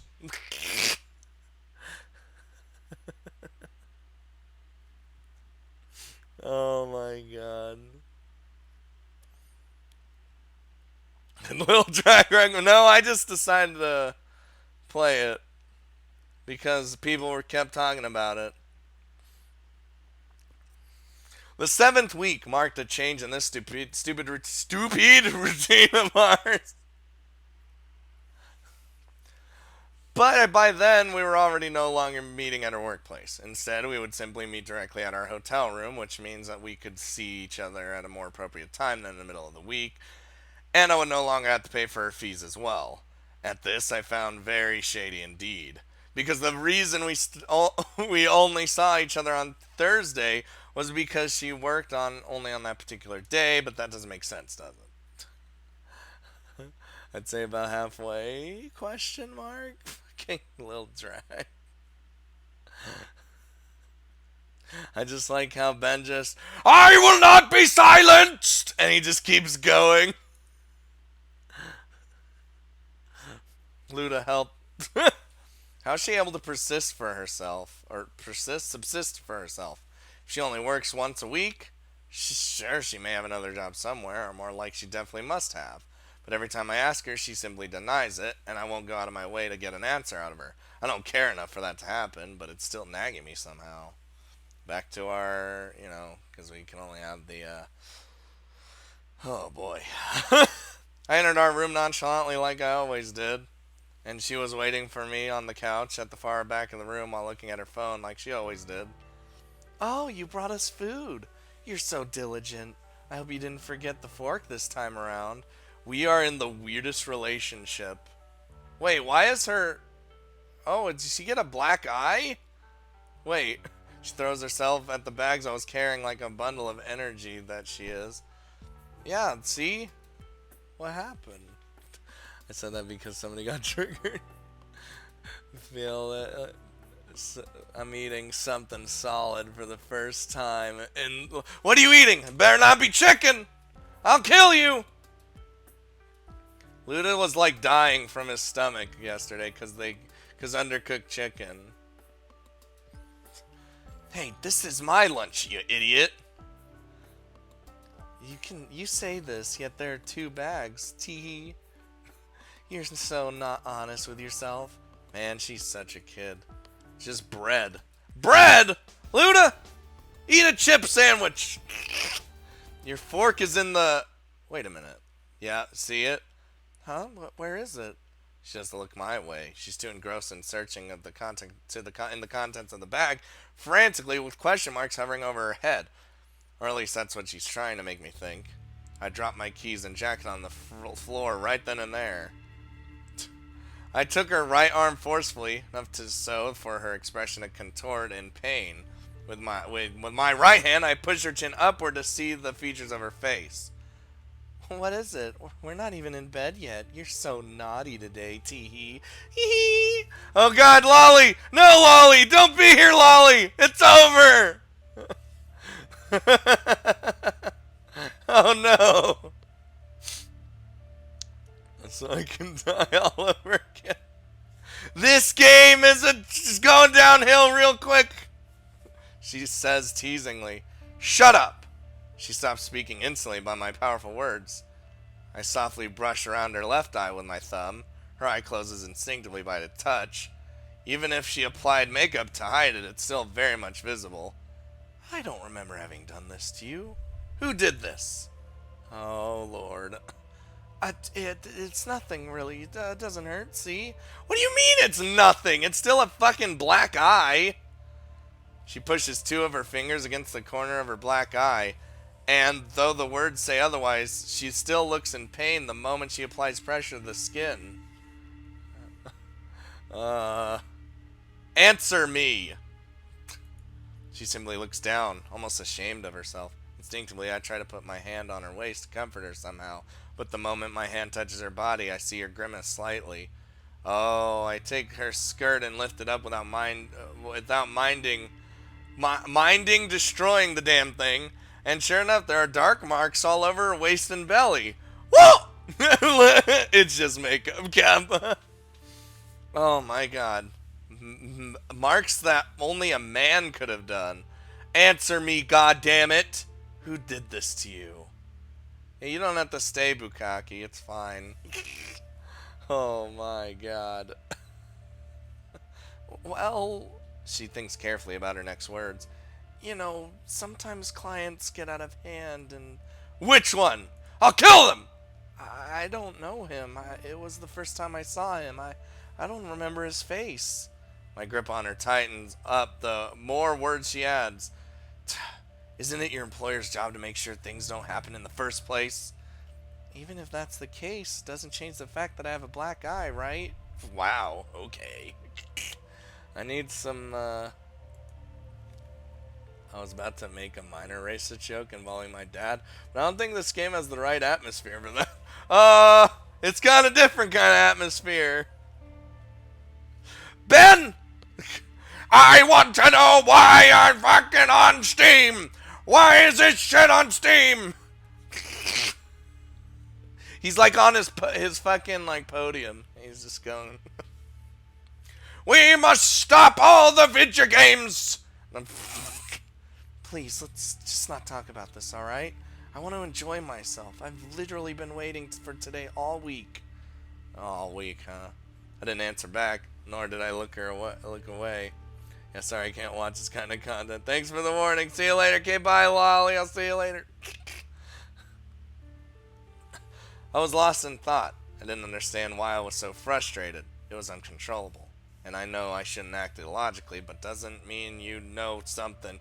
But doesn't mean you know something that you'll automatically apply it to your thought process. Fuck! I like how he just shouts fuck every 5 seconds. Is this because you don't like this? I could try to apply more makeup if you want. I'm sure you won't notice when we'll be having sex. So I should let go of her. If I continue on adding pressure to her arm like that, it will definitely swell up. Yet, stream's quality control isn't great, but I see no reason why this shouldn't be allowed on Steam. Like there's, let's see. This looks like one of those creepypastas that tries to be scary by adding. It's not scary, it's just unsettling. I don't even think it's trying to be scary. It's trying to be edgy. Ben, you're just a salty man. You're just a saltine. You're a saltine cracker. Oh God, I said cracker. Uh-oh. Oh no!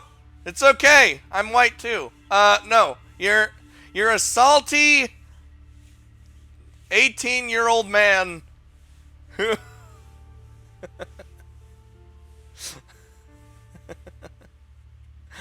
It's over. Cracker was said. I was kidding. I'm just kidding, of course. Cracker? Come on. What? Are we leaving already? What about the food? You can eat in the car. Come on. But it'll get cold, and where are we going anyway? Far from all this. Really far from all this. Oh God, that was a chapter? Shit, man. Chapter 6. Toward the unknown. I think he's 19.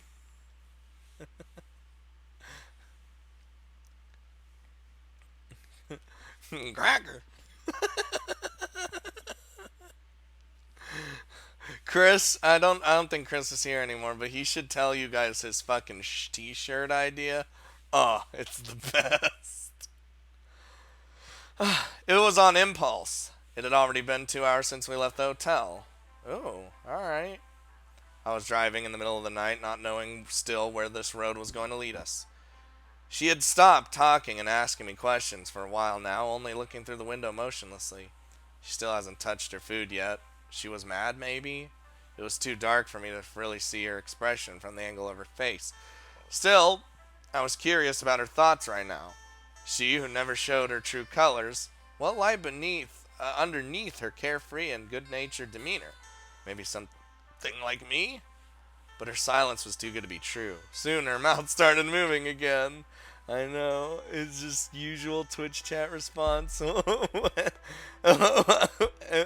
when anything remotely becomes... But I know, but I just never... Why? Is it just because of the face? Or, you know, I think it's the face. I don't blow little kids. Whoa! Ben! Why'd you even say... Whoa!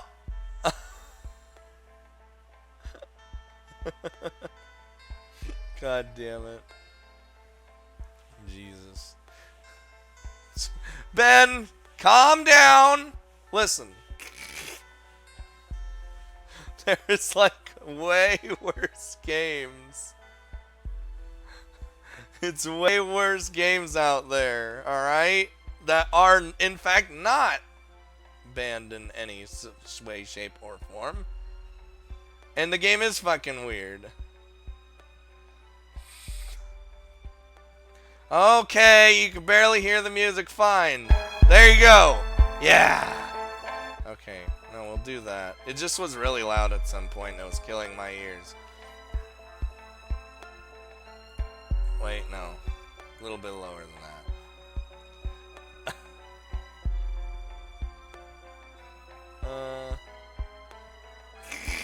Music. Ben, just calm down. Calm down. Shh. Shh. Shh. It's okay. I get it. I know, it's okay. It's fine. It's okay, Ben. It's okay. We love you, okay? Everything's gonna be fine. You know? I know, Ben. Shh. Shh. Everyone just cradle Ben in your arms and just hold him. Just hold him! He needs... Also, I need to save. Shit, man.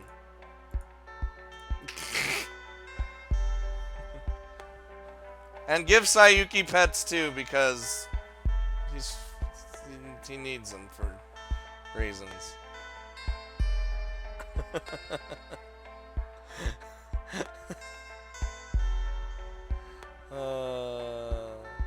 Oh god, here it comes. Here's the thing. You know what? You're really doing this, aren't you? Do you even know the impact of this choice you're about to make? I don't care.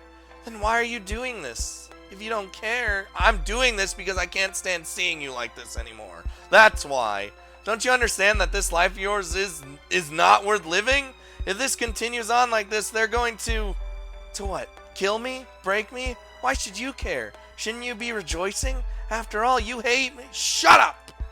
But it's the truth. I said shut up! Jesus. So I'll experience this with you anyway. I don't feel anything right now. Lolly, save me!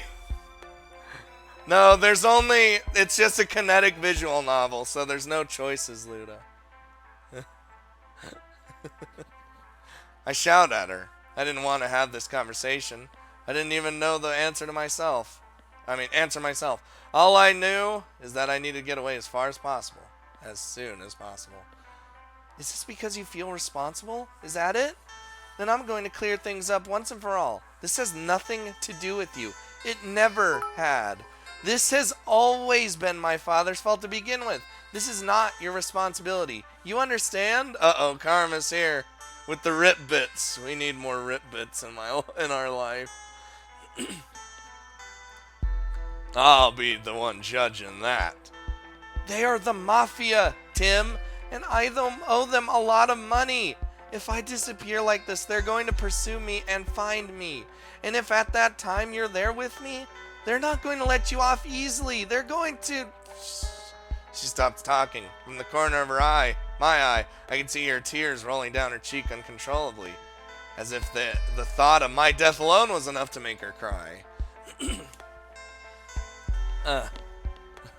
What of it? I can sense her powerful gaze on me the moment those words leave my mouth.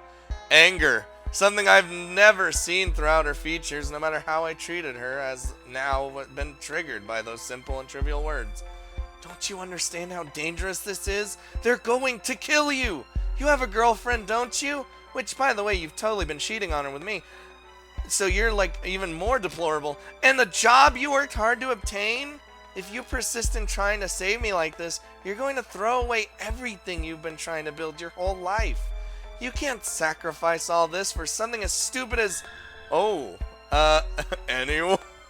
Monk ass! My foot slammed the brake pedal with all its might. The scream of the tires stretched out for a long 5 seconds, until the car finally stopped completely.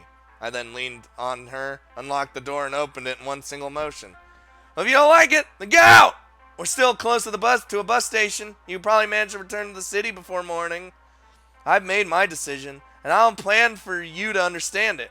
Responsibility? Toward whom? You? Don't make me laugh. I'm doing this for myself, alright? Feels bad, man. I want to watch you, but I need to grade. Well, I'd understand if you didn't watch this anyway. Lolly, help. She muttered one single word.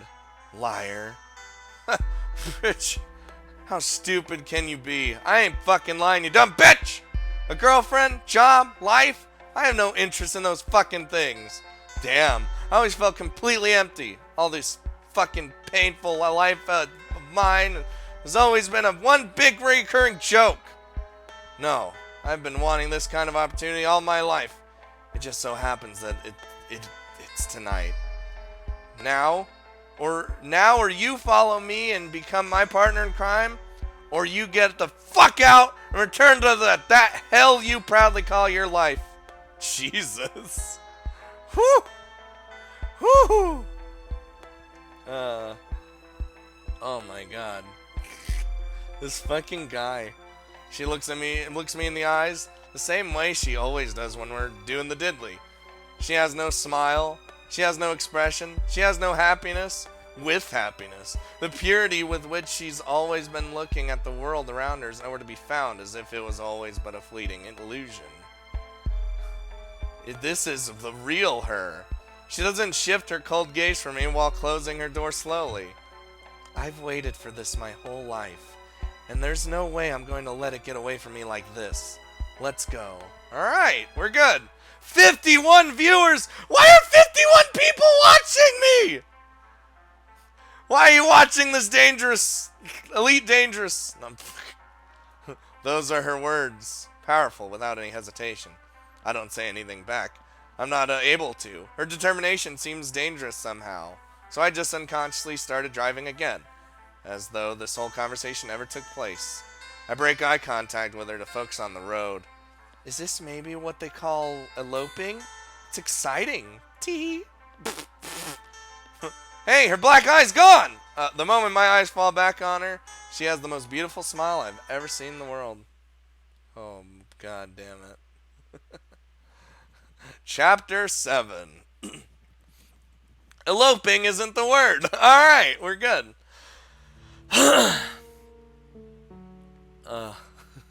You're about to lose me in 14 minutes. Why specifically 14 minutes? What happens at 4:30, Bukaki? I'm always watching you. Always. After driving for half a day, we finally stopped in a cheap motel to rest and regain some of our energy. At that time, I took this opportunity to collect my thoughts. With this situation, while the situation might have started as brainless and as a brainless impulsive act, keeping up with this attitude will only bring us down in the long run. In the end, we need a good plan if we want a good shot at this. I first thought we had a good amount of time ahead of us, but this assumption was a big mistake of mine. By asking for a bit more details, I found out that Cassandra was living with another hostess from that bar. So even though she's working only once a week, the other girl will soon find out about her disappearance. Oh, god damn it. Business call! How many chapters are there? I don't know. I could have asked her to try and contact that girl and maybe convince her not to say a word to their boss, but this would have been too big of a risk for only postponing the inevitable as a result. Ultimately, I think trusting someone will only trigger the start of our downfall. Jesus. What is happening? Tim versus Ninja Cat? Ninja Cat wins. Tim's just a dickhead. I look at her. She's carelessly sleeping beside me while I'm the one stressing out about all those things. She doesn't seem to care all that much since she showed me that determination of hers. Seriously, what am I doing? Getting out of my way for what? This? Sleeping in this cheap-ass bed, eating this disgusting convenience store food? This is all her. No, what am I thinking? No matter how I look at this, I chose to do this out of my own volition, right? I shouldn't hold it against her. What's worse than a rapist? Drops paper and points. A child. Whoa! A depressing amount of chapters. What the hell's going on the last hour? You had to stay, Matt. You had to stay. Just more fucked up bullshit. Basically, she's as fucked up as we are. Still, I know, there's a darkness in my heart that I've yet to get rid of. The darkness which is whispering to me to destroy her. Jesus. Hey, her black eye's back!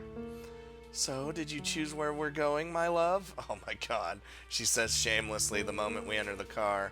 Stop that. It's disturbing. But we're eloping. I can at least call you that much, right? No, we're not. Eloping would mean that we're about to wed, and we're clearly not. But I want to wed. I love you, and we're going to live together from now on, so... Oh my god. She puts her head on my shoulder while smiling brightly. So what? There's no logic behind your words, and get off me. I shake her off without any consideration towards her feelings or even her well-being. Oh, you're no fun. She sticks out her tongue like a little kid before turning her attention toward the window, sulking. She's a handful. I've decided our destination.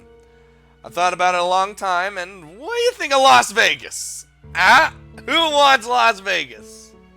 I like Las Vegas. No, Ben hasn't gotten mad, he's just been... well, I guess he is getting mad. He's being salty, and he needed a lot of hugs. He still needs hugs, too, so... She instantly looks back at me, sparkles in her eyes. So does that mean we're really going to get married after all? I've always wanted to go to Las Vegas. Back off. I've decided this out of convenience for us, not for your little fantasy. Well, I knew how much she wanted to go there, but she's talked about it more than once. So I might have taken that into account, but I'm not actually going to say that, am I? But I don't understand. Shouldn't we try to go to some unknown village instead of in such a big city? Try to lay low or something? Aren't we asking to be found if we go there? Not really. The best place to hide a tree is inside a forest, right? Logically, when you think about someone trying to escape from a group like the Mafia, you think that this person is going to hide in some distant place.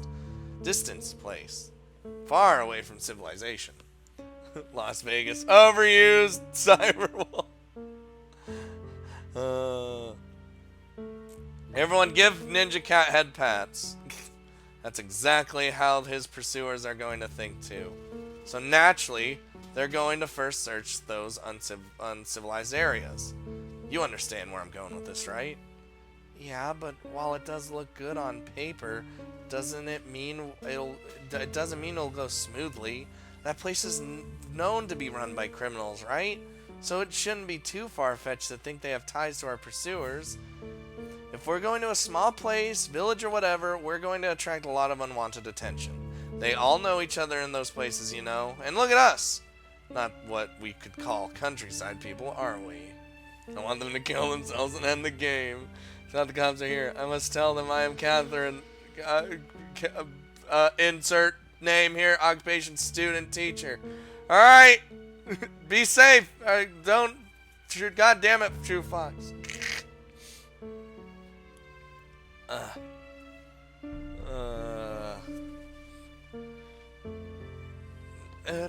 If you say so. She doesn't seem to buy it. Is she scared? She shouldn't be. One more thing. I needed her to understand this perfectly, else none of this is worth it. Even if they find us, it doesn't change anything, does it? In the end, both our lives have never been worth living. I won't live my days in such a boring place as a village or crawling in fear inside a hole somewhere. My life has been nothing but boredom already, so... By the cops, I mean my crappy ex. Your ex! Kill him! Ninja Cat, kill True Fox's ex. I'm just gonna call you Catherine. Is that okay? It fits better. What's this game about? Well, Ben's gonna type it anyway, so I don't really need to say anything.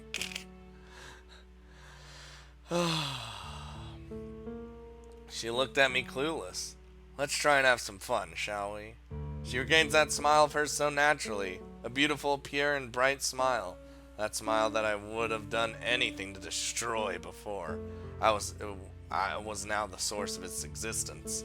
I should feel flattered by this. I should, yet. It's cool. I'm Smug Tina Cat. Smug Tina. Hey, Tina. Tina's amazing. How disgusting. Oh, are we ending the chapter? That was it? Holy shit, we are zoobity dooping. Upload full game to YouTube or no balls.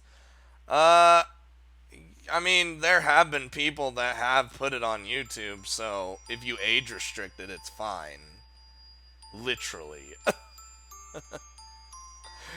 Then again, they are humiliating fetishes. So, I don't know, man. I don't know. It took us another day and a half to arrive at our destination, so 3 days all in all. Since it was on Friday night that we eloped, like Cassandra loved to say so much, we were now obviously Monday, late in the evening. The moment we've entered the core of the city, she became ecstatic. At every street corner, she would be like, oh, or look, look, look, it's so beautiful, or again, I want to go there, let's go, alright? And every time I would just keep my eyes on the road, half listening to her. And when I feel like she's pestering me too much, I would simply say something like, we need to find a place to crash first. Be patient, alright? Not the rope! No! Humiliating fetishes. She was so excited about trivial things that I started wondering what kind of life she led up until now. She was a prostitute, right? Then why do I feel so much like I'm with a kid somehow? Was it really a good thing to bring her with me? To bring her to such a place?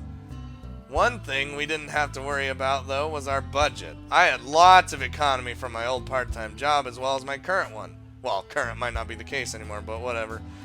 Since I lived my life up until then pretty much modestly, or more like pathetically, I had more than enough for both of us for quite a respectable amount of time.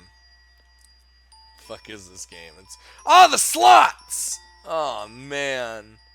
Holy shit. Yeah, Tim's getting a little bit soft. It's okay. I mean, slightly at least.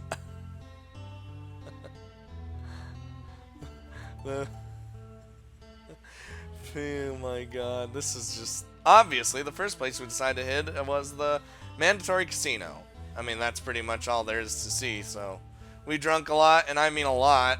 And I mean, we didn't as much as I think of ever stopping throughout the night. But she changed clothes, too. She looked at everything with eyes full of curiosity. The old people on the slot machines would be very intriguing to her. She could gaze at them for 30 minutes without end. What the fuck? And when I asked her if she wanted to try, she would look at me with a smile and say, they look pathetic. It's almost pitiful. But when you think about it, aren't we the same? We pass our lives routinely doing the same emotionless movements, forgetting even about the meaning behind it. I wonder, if there's a God, wouldn't he look at us with some pity? I walked closer to her, put my hand on her head, and looked at her silently.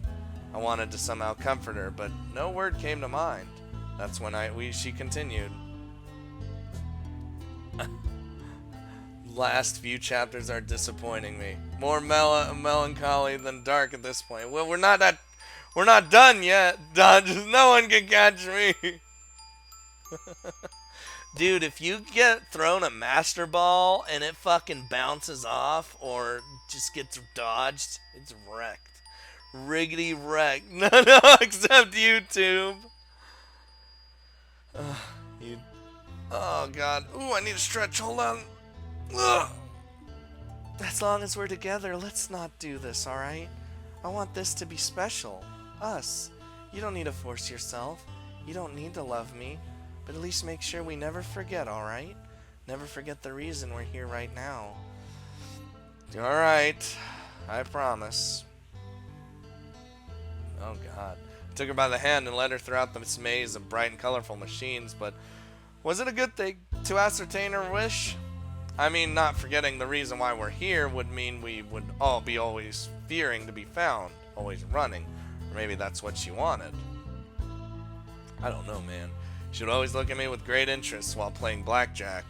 She didn't know the rules, but the moment I explained them to her, she would try to help me sometimes. And she was smart. Oh, for that she was. I almost forgot how she was at the top of our school once. To think that she became so innocent. Or maybe she's always been. But the way I imagined her at the time, I thought she was a strong-willed woman that could do anything if she put her mind to it, but I couldn't have been more wrong. 1 minute, I don't want a business call. Don't business call! Just ignore them and call me instead. she, she was fragile, delicate, and pure. Any man would have been better for her. Any man. Yet she was unlucky enough to choose me of all them. Oh, god damn it. Whoa, whoa. The moment we started to become really wasted was the moment everything slowly started to crumble. What? Wait, hold on. Did I miss something here?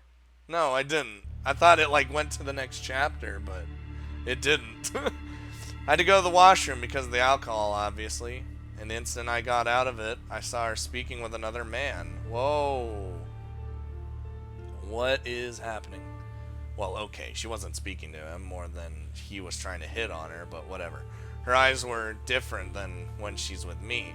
She had a stern expression, cold as ice. It was obvious she was trying to get rid of him, but he seemed persistent. I came up to them and asked her if she knew him. No, I don't. He was actually about to leave, right? Oh, so he's your boyfriend. Sorry, man. It's such a beautiful woman you got here. I couldn't pass by without at least trying. He looked at me with that expression, as if what he did was the most natural thing in the world. What did he ask of you? I asked her plainly. Nothing. Answer me! Oh, Lord. I shouted, not minding the people around us. Obviously, most of them did turn around by my sudden outburst. She didn't want to answer, but knowing me, she finally looked down and said, He asked me how much it was for the night. You just treated her as a prostitute? I'm sorry, he repeated back again. But as I said, she's a very attractive girl, so leave, I said emotionlessly, and without waiting, I repeated the order again. I said leave! He replied to me, Okay, no need to be so cold, jeez. You're meant to be together, you two, God. I was talking to you. Cass, leave. Wait for me outside while I deal with this bitch. What the hell did you say? What the fuck, Blizzard? If I make a rich Scott, I'll make the perfect website for VN players. Please do. I mean, she is a whore after all. The man became visibly agitated the moment he understood my words. No. Tim, come with me. I don't want to be alone. I don't care how he treated me. Just come on, alright? Let's stay together. I took a stance, no longer minding her presence next to me. She started hugging me from behind, probably by fear of me jumping on the guy. What are you doing? Stop, you idiot! But before I could finish my sentence, I was hit in the face by the man in front of me. Ow! He probably took her action as an opportunity to hit me by surprise. I almost lost my balance, but somehow able to get off the ground. If I keep up off the ground, brain. If I stumbled right now, I'd fall on her. A second it came, and I had no other choice but to take it again. I fell on a knee. At that moment, she finally understood what was happening, as she decided to protect me from up front, brain, instead. Leave him alone. Don't you see he's not in any position of fight? The guy did stop by her words, but he did say something along the lines of next time know whom you're dealing with, punk, before leaving as though he just conquered the world. I stayed close to the ground for some time while she kept on hugging me. I sensed rage welling up inside me, and the only thing she thought to say was, I'm sorry, baby. I'm so sorry. Baby. Her useless apologies only fueled my anger. I got up from the the ground without looking at her, and started walking toward the nearest bar. Oh, I wanted to be alone. I knew what would happen if she kept on following me, but sure enough, there was nowhere for her to go. I drank a couple shots on my own. She was sitting next to me, but I ignored her. She didn't ask for a drink herself, nor did she start a conversation, but she kept on looking at me. I was the center of her old world. That's how I felt at that very moment. What is this? After that, I went outside dejectedly. I was so drunk, I don't even know how I was able to walk so straight. That is, if I really was walking straight to begin with. Oh yeah, walking drunk around Las Vegas. Classic. It was nighttime. Maybe 2 or 3 in the morning. She was shivering somehow. She repeated that she was cold multiple times over. I didn't really understand how it was possible since it was relatively hot at that moment. I lit a cigarette and simply looked at one point in space without thinking much of anything until... Hold me. Please? I'm cold. She wanted me to hold her, ridiculously enough. Get lost. She was annoying. But I want to be close to you. Please. She didn't change gear even though I was so frigid toward her. She never did, but tonight it was even more than that. She outright showed her dependence on me. No. She approached me nonetheless. The moment her hands touched me, I pushed her hard to the ground. Wow! She fell on her ass, her face slightly contorting in pain. Others were looking at me. It seems like I was the bad guy tonight. You just pushed down the fucking... Oh, God.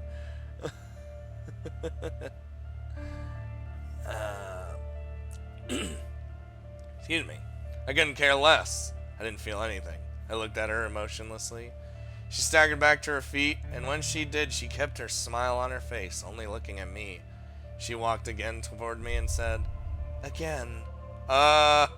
She wanted to be pushed again. What the fuck was her problem? Well, not that I really minded. When she touched me again, I pushed her in the same fashion I did before. She stumbled on the ground, got back to her feet, and walked up to me. I started laughing. How the fuck was she so stupid? Doesn't she understand how mad I am right now? Do I even understand it myself? I pushed her. On the ground, she was laughing. Like me, I guess. But this time, she had a harder time getting back up. People were eyeing us as though we were not part of this world. Another species entirely.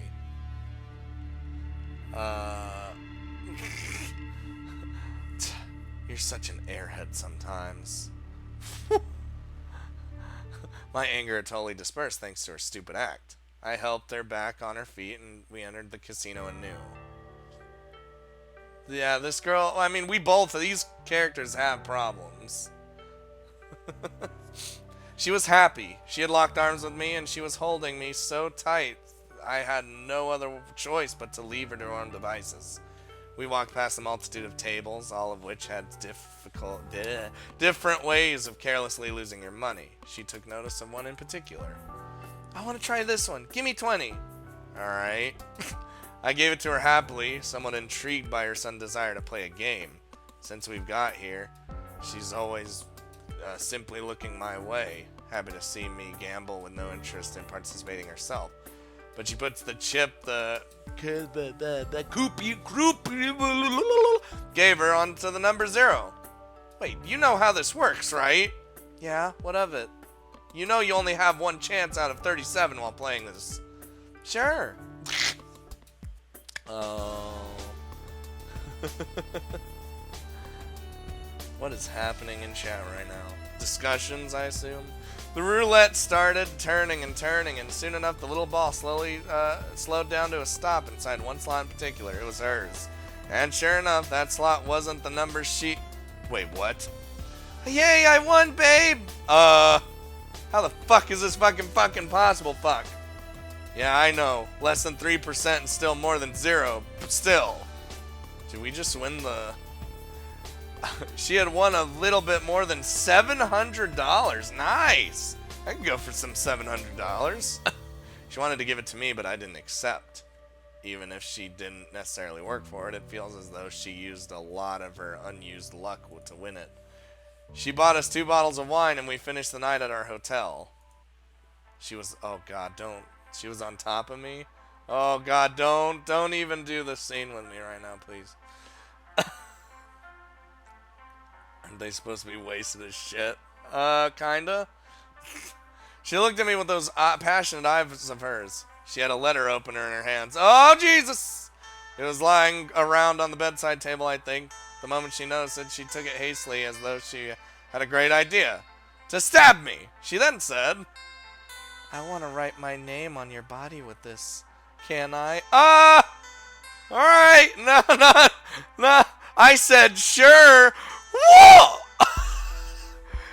Carelessly, without ever breaking eye contact with her, I looked at her every movement with great interest. She applied pressure on my stomach with the edge of the thing, but it didn't do much good. Her name was there all right, but it would probably disappear in less than 5 minutes. She was too soft. Still, she was satisfied with the result. I wasn't. She looked at my stomach. Oh, stop sliding down. All right, we're good. Oh, gee, we need Jesus. Y'all need Jesus. Ninja cat, help! Ninja cat! She looked at my stomach contemplatively. I took that opportunity to grab the hand with which she held the letter opener and push it hard on my belly. What do you... This is how you do it. If you want to appropriate me, then do it properly. Appropriate you? I didn't reply to her. My eyes were enough to convey my thoughts. Who's losing his shit now? You still are, Ben. It's fine. It's not even that bad. Lil Drag! How do I help? Just be the cat. Sigmar, protect us! I don't want to hurt you. If you don't want to, then get off me.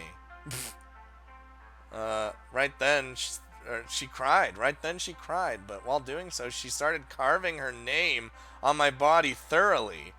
Because those weren't tears of sorrow. She was genuinely happy. Whew! Alright. We're still in this, boys. Chapter 9. And girls. The second day. God damn it. Lil Drag, help. The next day, I woke up with one of those fucking headaches. The ones where you can't even stand straight. Oh, yeah. There it is. The first thing I noticed was the blood on the bed sheets. At first, I thought she might have been on her period. Yeah, because that's what you assume when you were right there and she stabbed you. But soon I remembered the reason as soon as I tried to get up to my feet. My stomach was stinging as hell. When I looked at what she's done, I was extremely disturbed. She didn't go easy on me, alright. Not that I would have wanted it any other way. I had to think of buying rubbing alcohol or else it might start infecting like shit. The next thing I noticed was my face in the mirror. That guy didn't go easy on me. My right eye was swollen and I had a nasty bruise on my cheek as well. Let's kill them all. Kill them! I'd rather watch you suffer. We need the power of Fulol! She too looked rather pathetic herself. Her ass and lower back were quite irritated, probably because of me keeping on pushing her to the ground the night prior. Anna might have been a bit too rough during sex last night, but let's because she had faint blue marks on her forearms, and we're not even talking about the headache she must have too. So what else did we do first thing in the morning? We started drinking. What else? We already looked fucking disastrous, so we needed to play the part as well. And after a couple of beers, I could proudly say that the headache had subdued considerably. So when it was all said and done, it wasn't such a bad idea in the end. Did someone say Fulol? We need the Fulols to guide us through this. She wanted to go to the Ferris wheel. Yep, there's a Ferris wheel in Las Vegas. Biggest in the world, even. It's called the High Roller Ferris wheel, if I remembered correctly.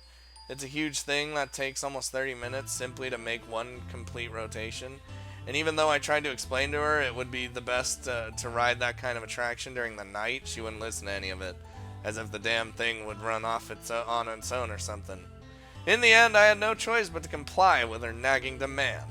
Sometimes she can be very persuasive, I should say. Not that I actually want to explain why. This game really makes me feel uneasy. I feel like crying. Weird. I do too. Oh god. And Ray analysis is because Ray needs to analyze, but he's not. So her first statement upon seeing the thing from up close was, "Whoa, it's so huge. Might be a bit too scary now that we're actually here. You're not gonna be a pussy, are you? Huh? You were the one who dragged me all the way here, so There's no way I'm gonna go back without seeing the top of it, you hear? It's probably just some clouds and stuff. Let's just go, alright? Oh, no, you won't run away that easily.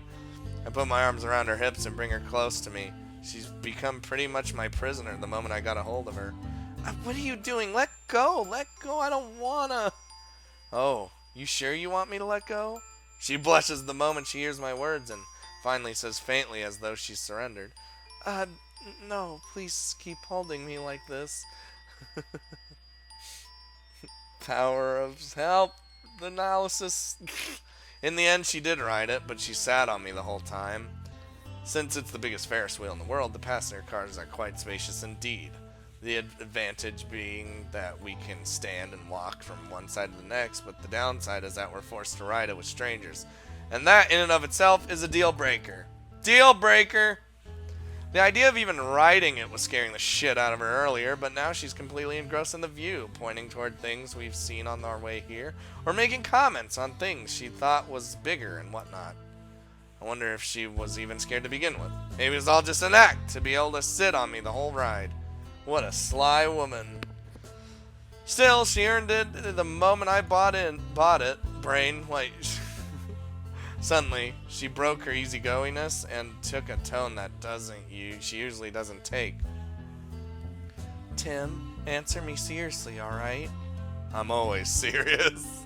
What was up with her? I didn't like the way she was bringing things along. She removed her glasses and looked me in the eyes. Do you regret coming all the way here with me?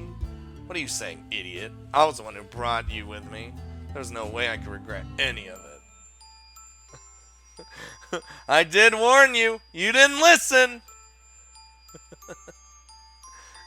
You didn't listen to me. No one listened to me. You all stayed. Yeah, but that's because it still hasn't been a week since we ran away. In no time, I'm sure you'll change your mind, and when that time comes, you'll hold it against me. Since when do I care of what I think of you? She averts her eyes from mine and gazes at the ground instead. She doesn't ignore my senseless words like she normally does. I might really hurt her this time around. I guess I always had poor tact. As long as I have your name on my stomach, I won't forget the reason we've done this.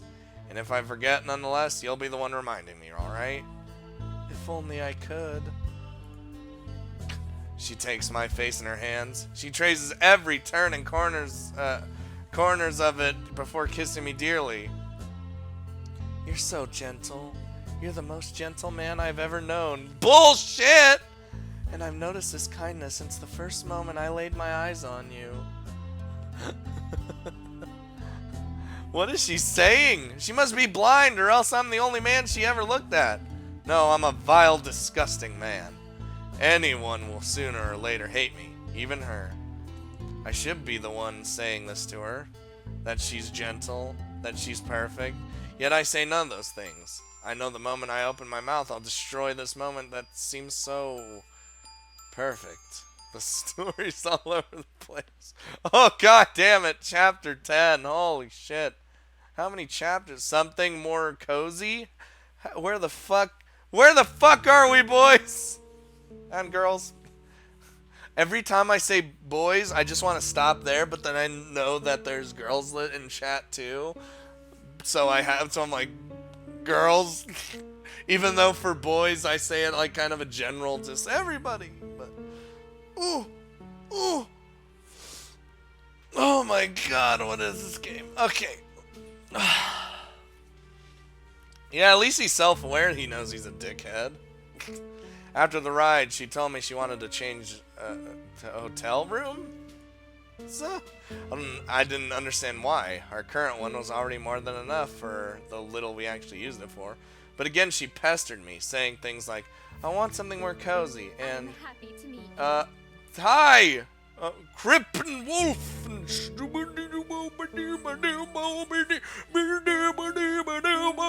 Thanks for following. And it's with the money I've won, so it shouldn't be a problem, right? I didn't really care either way. The only thing that was a bit of a letdown was the fact that we've already paid for our old hotel room for another 2 nights, so it's kind of a waste. And since we didn't have an infinite amount of money, we would sooner or later be confronted with the fact that we're not beyond the law of society. Another wolf. We got more wolves here. Oh, god damn it. Little drag. Is the payoff worth it? While driving around for a while, she finally said, "There, let's go there." I parked in front of the thing reluctantly and stated the obvious. The fuck do you mean there? It's a fucking motel. Our old place is way better than this shithole. But I would feel so much more comfortable in this one. Are you fucking for real right now? The type of cheap ass motel you see on TV where you park right in front of the room, a nest of prostitutes. That's what this place is. There probably isn't even one security camera installed there. Else there would be a lot fewer clients using this goddamn place. It's not the type of place you would normally call cozy, but then again, I'm supposed to be with a prostitute right now, aren't I? Technically. Ninja Cat. Help. Convince Luda to play this game. I think I don't know, man. I don't know if I'd wish this upon anyone. Unite, wolf brethren! I'll go take care of the room. Wait right here. She says so while getting out of the car. No, I'll come with you. No, that's alright. I want to do this on my own. What is she doing? Do this on her own? What is she babbling about? Is she trying to be more independent or something? Doesn't she realize she's already 21? Okay, so we're 21. Alright. Wait. Wait, or is that just that can't be right? That can't be right. Or is that just a general statement of she's past 21, whatever. I decided to close my mouth and wait. Nothing good would come from arguing with her. She returned after 5 minutes and we entered our new room. It's pretty plain, like I imagine it would be. I put down the little we brought with us on the floor, and she instantly says, Kabuki resubbed for 3 months in a row. I don't know why, but he did. We need some Ray. Give Kabuki a Ray analysis in the chat. 3 months in a row. Crazy person. This nasty ass room. It's not even that bad. It's just not as good as the other one. I put down little we brought with us on the floor, and she instantly says, let's go to a bar or something. It's on me. I got done with my call. I was wondering, like, wait, you subbed, so... Yeah, how'd that go? But we've literally just arrived. But I want a drink. And I know you want to. Let's have some fun like yesterday. Sure, I guess.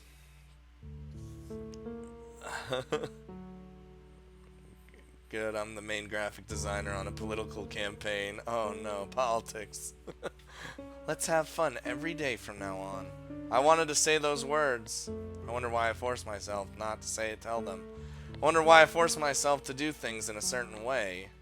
I don't know, man. Oh god, chapter what, 11? Holy shit, Blizzard. The best day of her life. Alright, things are looking up. We're doing good. We drank, and later that night we danced. We went to a club this time around. Oh god. I was not a good dancer at all. Very awkward indeed. I bet he's doing the white boy wiggle. But she didn't care. She smiled nonetheless. She would always smile no matter what. And it was a beautiful night. A beautiful night. Something I would rarely even notice before then. This week was the best days of my entire life. She pointed out while moving close to me. We were on the dance floor, but didn't move with the crowd. We were standing there, looking at each other, moving slowly while eating each other's eyes. But her eyes were things out of this world.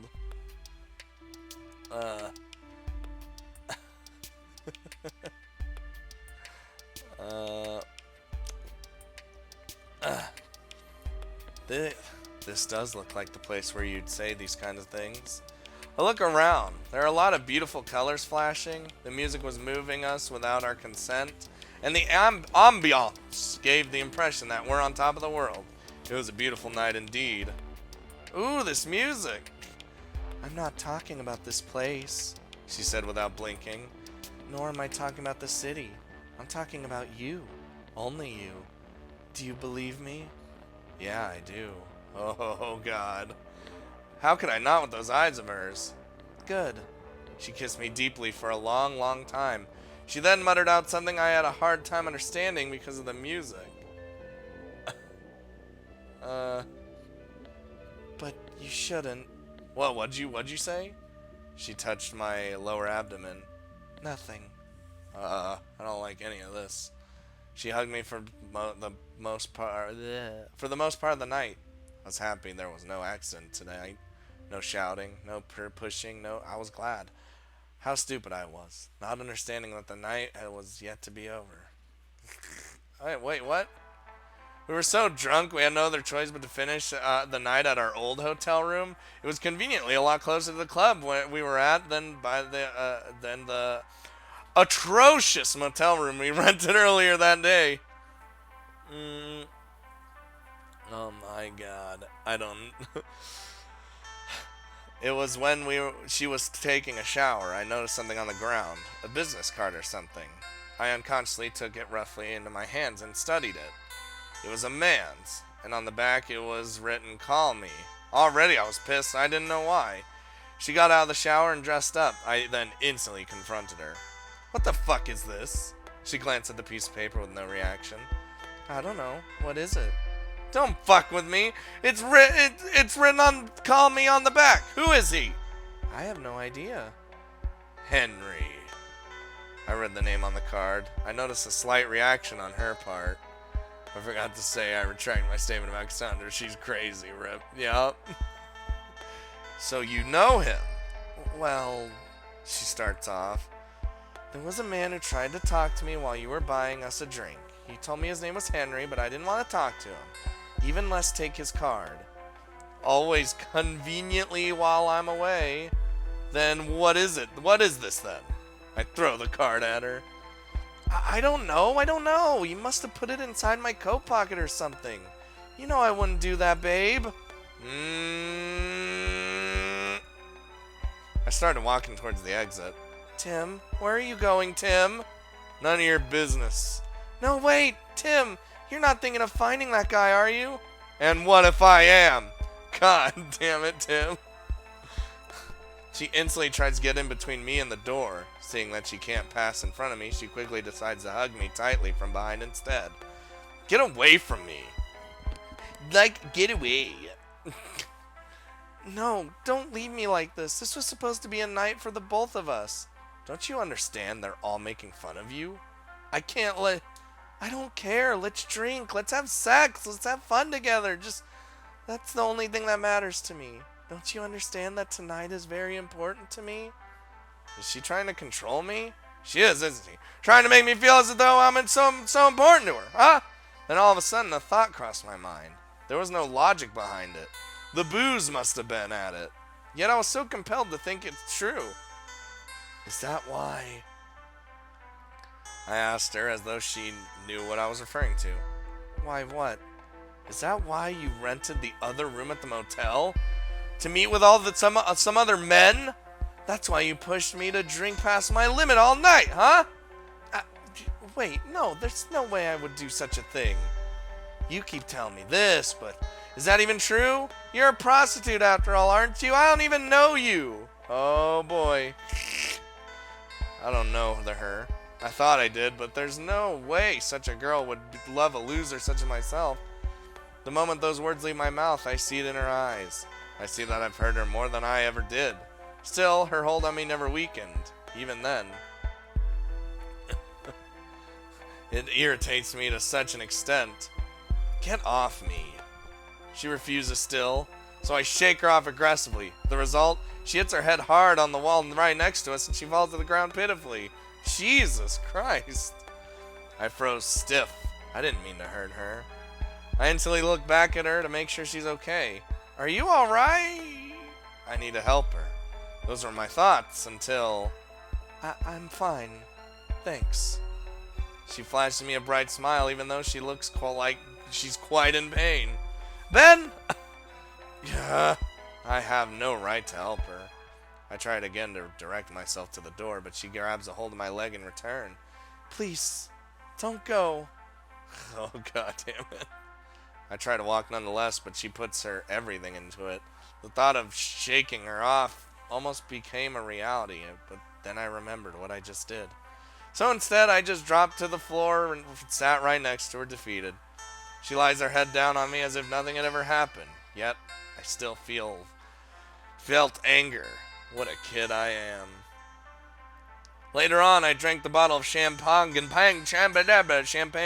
all by myself and passed out in front of the door, thinking of blocking her way if she ever had thought of trying to leave. Yeah, because you're drunk. Even if she wanted to leave, she could like just move you and you wouldn't even notice because you're fucking drunk and passed out. God damn it. Wait, what did that say? What did that say? Hold on. Oh, god damn it. Let's see. Something to realize sooner. Uh-oh. Uh-oh.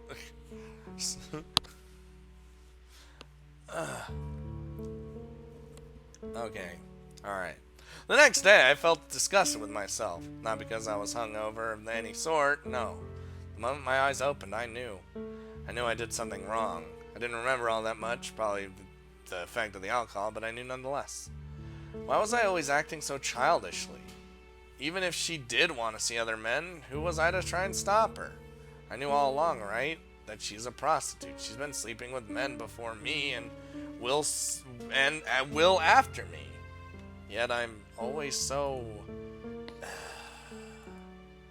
Jealousy is a byproduct of love, or so they say. I should apologize. If I apologize and explain myself, then maybe I can salvage a bit of this relationship we have together. It was only when I laid my eyes upon her that I understood. Understood that I went too far. Oh, she was doing something for breakfast.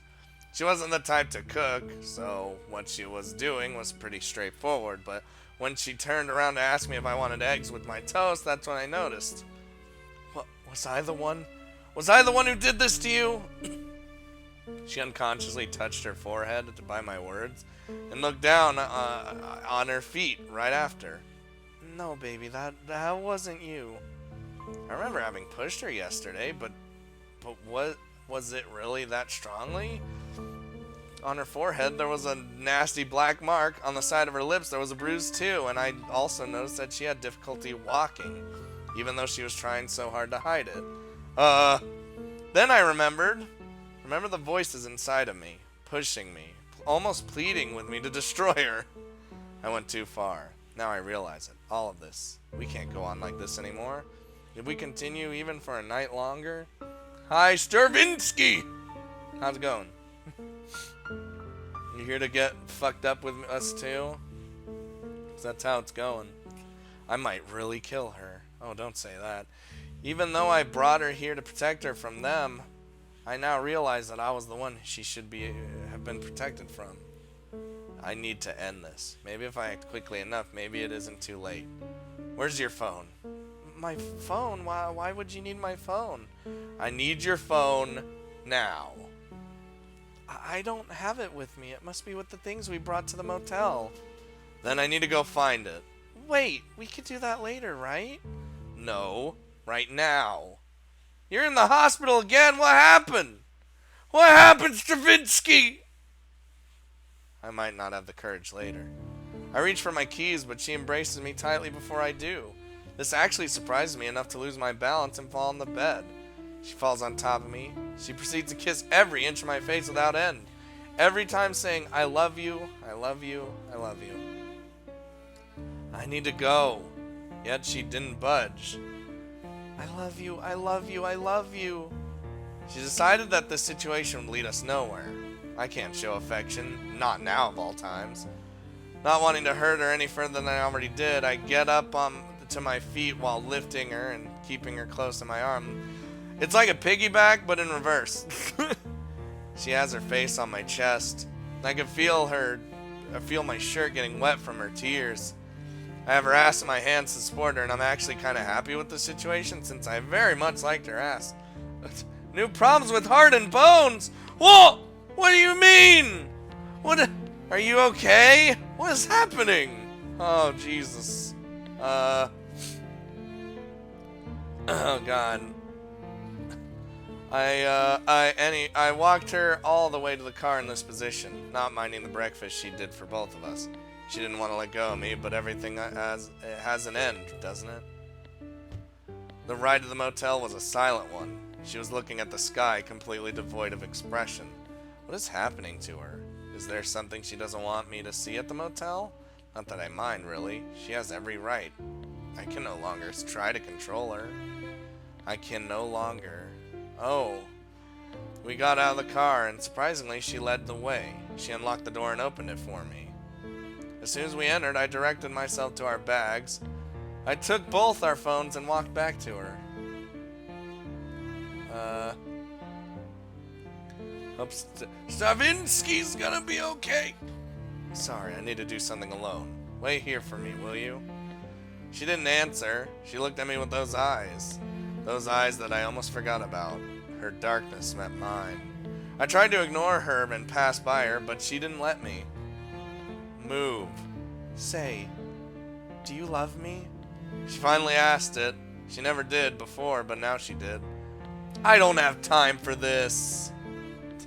Answer me. Do you love me? I said move!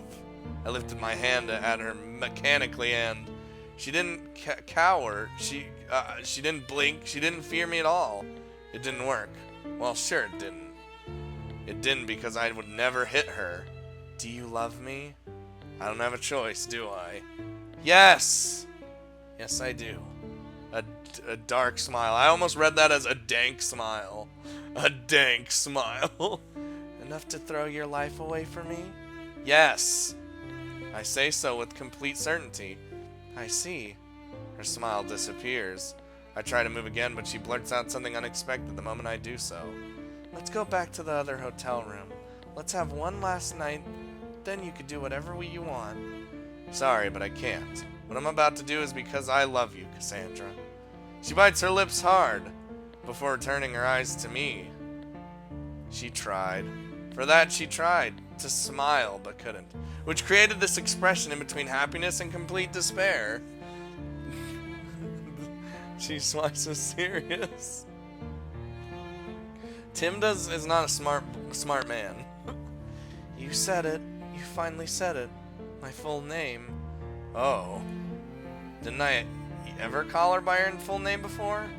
I try to say something, anything, but she shakes her head from left to right. She opens the door behind her to let me out. I walk past her coldly. If only she knew how much I love her, how much I would kill for it. And that's exactly why I must do this. Before leaving her sight, she says something to me. Tim, could you go buy me some tampons while you're at it? What?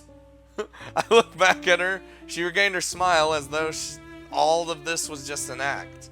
Please, I kinda need it, you know. Can't be helped, I guess. Bukkake? We love bukkake. I pass my hand inside of my hair before waving goodbye at her. She doesn't follow suit. She simply looks at me until I turn the corner. What is she? I don't know, man. That's chapter 13. A puzzling call. Oh boy. I don't like puzzling calls. At first I thought of taking the car, but soon decided otherwise. Walking would help me cool off a bit. Or at least that's what they always say. I bought her what she asked of me, though I'm not too sure which ones I should have chosen. Then I looked for a payphone. I didn't want to call directly from her phone or even mine. If things end up badly, at least we'll have some options left. Giving us away too easily would be a bad decision on my part. But man, it's harder than I thought to find a payphone in this day and age. I still found one in the end, but it took 10 minutes longer than I first anticipated. I didn't even think they existed in this world. I search in her I search in her phone. If I remember correctly, her name should be Fanny. Uh-oh. Ah, here it is. Fanny, her roommate. She should know the number of her boss, or maybe if we're even luckier, she wouldn't have told him yet. I know there's no possible ways that we can return home soon enough for her to next shift tomorrow. But if I can explain things, then maybe. I just need to say to her boss that I'll shoulder her debts. In the end, even though we tried to escape, the only thing this man really wants is money. I just need to know how much. Hello? Mike Wazowski! Here we go. After 3 rings, she answered. Hi, is this Fanny, Cassandra's roommate? Yes, it's me! Who's speaking? Oh, I'm John, one of her clients. Her client? Didn't know she was selling things. No, well, wait. Oh, God. Would you mind giving me the number of her boss? There's something really important I need to talk to him about. Her boss? Who's that? Sorry, but she's not here right now. She told me she was going on a trip to Vegas, and alone on top of it, she could at least have invited me. Anyway, you have a better chance of calling her on her phone. Bye. Okay, but she's supposed to work and... Oh, Jesus, it's all gone downhill already. Wait a minute, she told you she was going on a trip alone? When? When? I don't know. She sent me an email Friday night saying that she was going somewhere. And another one the day after or something like that. I'm not sure. Friday night, it was the night I took her with me impulsively. To think she had a chance to send a mail. Not that it's impossible. Anyway, if you don't have anything else to ask, I have other things to do, so... Wait, I need to know one last thing. Because the way she talked about it almost seemed as if... Uh-oh. What is this? Oh, this is the last chapter, because it's the name of the game. Oh, God. I don't know why nor when, but I decided to run. I ran frantically to that motel room. I had this ominous feeling. Why did she lie to me, and how? Her roommate. To my question, she answered me this. Whoa. Oh, God damn it. Everyone chill the fuck out. Yeah, everyone calm the fuck down! Jesus. What the fuck? Prostitute? Is this some kind of sick joke or something? Sorry, I don't know who you are, but Cass isn't that type of woman, okay? And you won't make me think otherwise. Now, if you'll excuse me... Yeah, so that was weird, because when we called her, her roommate's supposed to be someone she worked with, but she's not actually a prostitute. Oh my God, Cassandra isn't a prostitute, but that can't be. I've seen her work. She never denied it. Why would she try to make me believe so? I need to speak with her.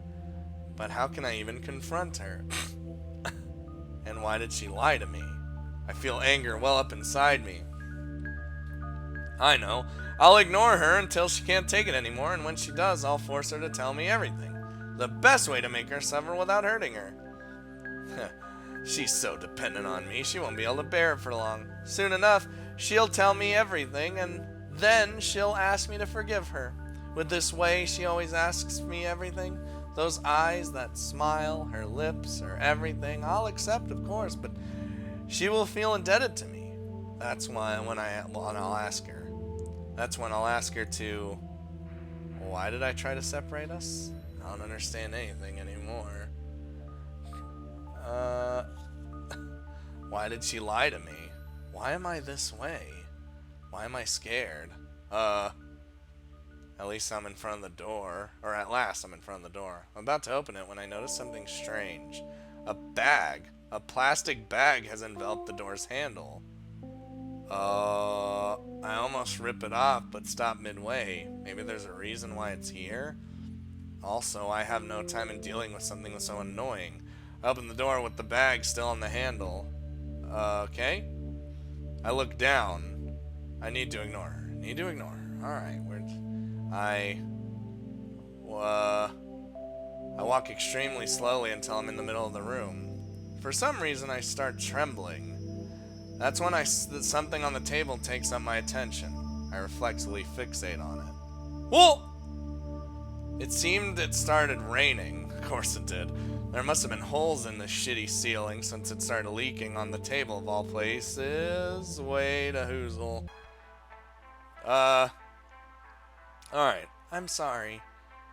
I almost hear her, but I don't want to hear her. This is fake. I lied to you. A noise. An annoying noise, as if someone slowly opened and closed a badly oiled door over and over again. But I did love you. I see her move from the corner of my eyes, but I don't want to see it. Oh, I must ignore her. I loved that boy who in 3rd grade had difficulty running as fast as the other. I loved the courageous little boy who in front of the whole class declared he would one day run faster than every one of them. I wanted to encourage that boy. But it seems that means I used to encourage him... wait. But it seems the means I used to encourage him rubbed him the wrong way. Soon, he became cold to my words and even to my stares. I realized that the only way to be accepted by that boy was to look at him in the same fashion he did me. Soon enough, I learned to hate him as much as he hated me, even though I loved him. Goodbye, little drag? Question mark? So I gave it my everything. I wanted to answer that boy's feelings with my own. Soon he became my whole world. I existed solely to beat him. I existed solely to take things away from him. And for a time, it lasted. But I was noticing it. I was noticing the fact that he was creeping closer and closer to me. Obviously, taking things away from someone means you also accept things to be taken away from you. Uh-huh. In less than a year after graduating from elementary school, he was beating me at running. Even though I was practicing running every night, even though I passed most of the weekend practicing, he beat me as if it was nothing. It was extremely frustrating. I was supposed to be happy about it, wasn't I? I mean, wasn't it exactly what I wanted for him? Yet, he became popular, the ace of the basketball team. He was so special, I'm sure he didn't even notice it himself. I was so jealous. But at least I still had something. He was still just a sports person while I was also good at school. Surely he wouldn't be able to take this away from me. But then he quit basketball. Why? I loved looking at him play so much. Then I realized he was coming for that too. He was coming to take this away from me too. But if he takes it away from me, for what reason will he keep on looking at me like he's doing right now? There's none. The moment he takes this away, I'll have nothing left to show for myself. This thing that we have together, this rivalry, will no longer exist. I did all I could. I existed solely to beat him after all. And that's exactly what I was trying to do, but there's no way I would actually win. If he sets himself to do something, he will succeed without a shred of doubt. I foresaw my demise long before it arrived, so before it happened, I tried to shake him off a little. Who's Tim? Wait, why are we saying yes? Whatever. We were in high school by that time, and a lot of boys would confess to me. I decided to accept one of them. Though I had no interest, I wanted to see if it would affect him. Because if it did, it would mean I would still have something. But it didn't. At first I thought it did, but when he approached me, it was for a completely different reason. It was because he beat me in the midterms. He probably didn't want to accept it easily, but he did. And I had completely given up at that point. He didn't even look at me as a woman. He saw me as a wall to escalate. So I did what was the easiest thing to do. I quit school before the next exams to make sure he never takes it completely away from me, before he could escalate that wall. Since he thought the other ones didn't count, I will always be the best out of the both of us if I retire now, so I went by flawed logic. You see, I didn't lie about the fact that my father had a lot of money, but I did lie about the fact that he lost it all. So not going to school wasn't such a big deal either way. I could become whatever I wanted, but I didn't want to become anything. I kept on looking at the boy from afar. He had graduated and was now a college student. If I hadn't given up, I would have been right next to him. But obviously I wasn't. I had given up in order to fulfill the purpose of my existence. And that purpose, it was still not completed yet. Because I exist solely to take things away from him. Oh, god damn it. It was fairly easy to approach his friend, and the moment I explained my interest in seeing him again, he accepted readily. The night went on perfectly as anticipated. Soon enough, I was alone with the boy. He had those eyes. Those same eyes he always had. Sad eyes. I tried my best I could to appeal to him. Looking at him mischievously, touching him whenever I could, even tripping for that very purpose. As expected, he finally reacted to it. He was a man after all. I almost had him. Almost. But he refused me still. I had no idea why. Was I not to his liking? She's literally him. Maybe it's because he still hated me. Maybe it's because I looked too pure. Because I didn't look like a woman still. For the next 2 years, I tried multiple times to approach him with the excuse of it being a coincidence and whatnots. But every time he would run away from me, or completely ignore me, even if I changed the things I wore, or the way I walked. He would never look at me.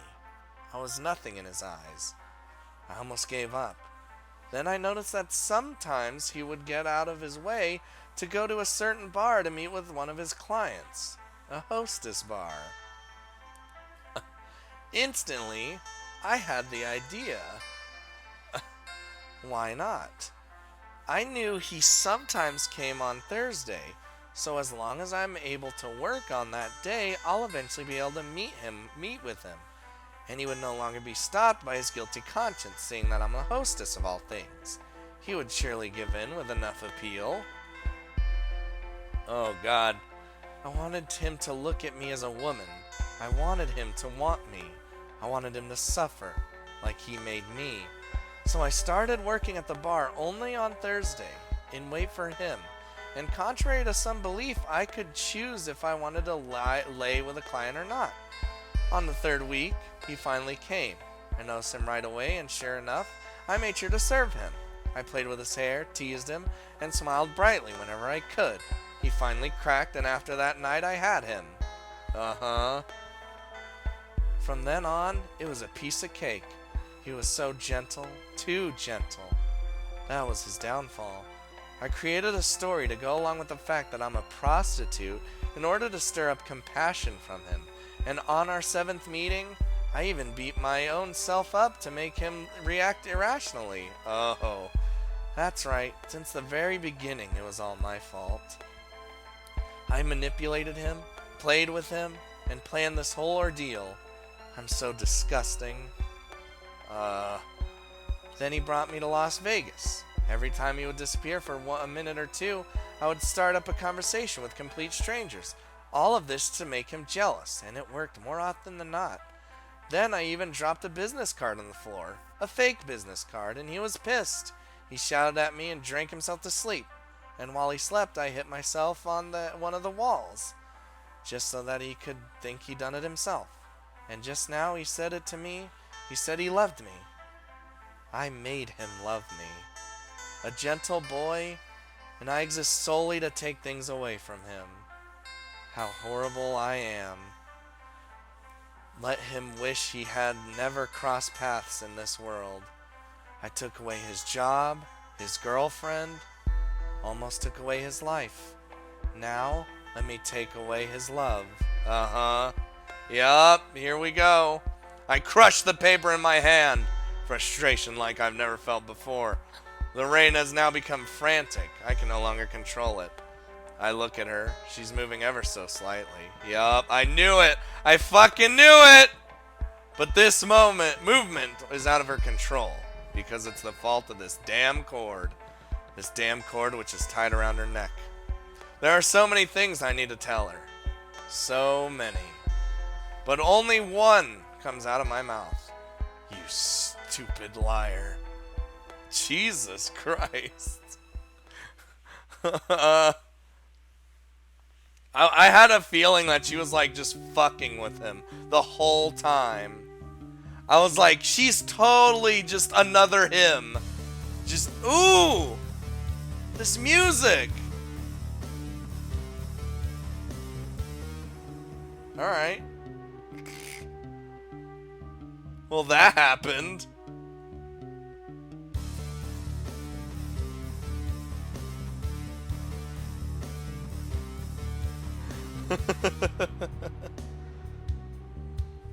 Like, I figured she was like fucking with him the whole time and was like pretty much lying the entire game because, you know, what the names of the game is. You know. Hey, that never, I mean, that did happen, but that CG wasn't there. Oh my god. She's 0 to a fucking 1,000.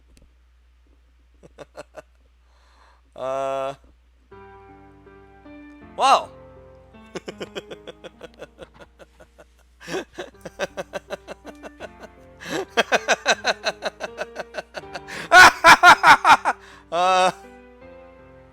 So.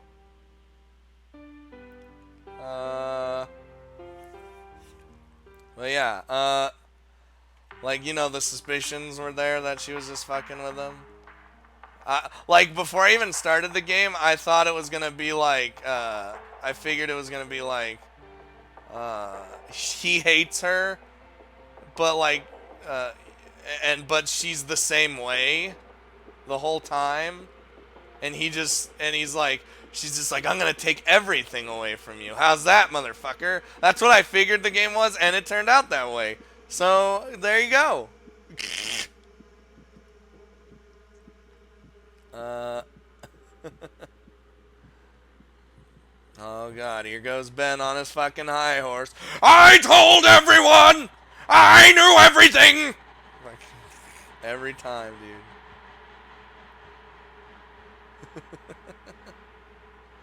I mean, it's a free game, so what do you can expect, really?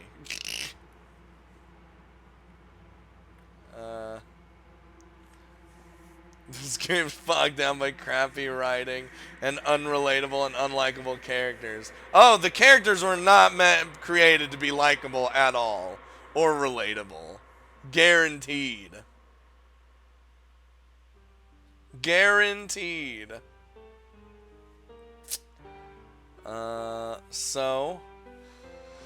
That's what I plan to do today.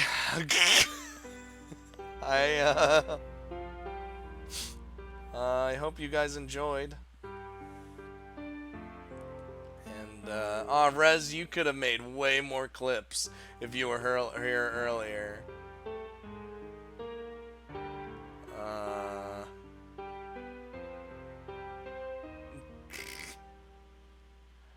So, I'm gonna go. And I pretty much, yeah, they nailed what they were trying to do, pretty much.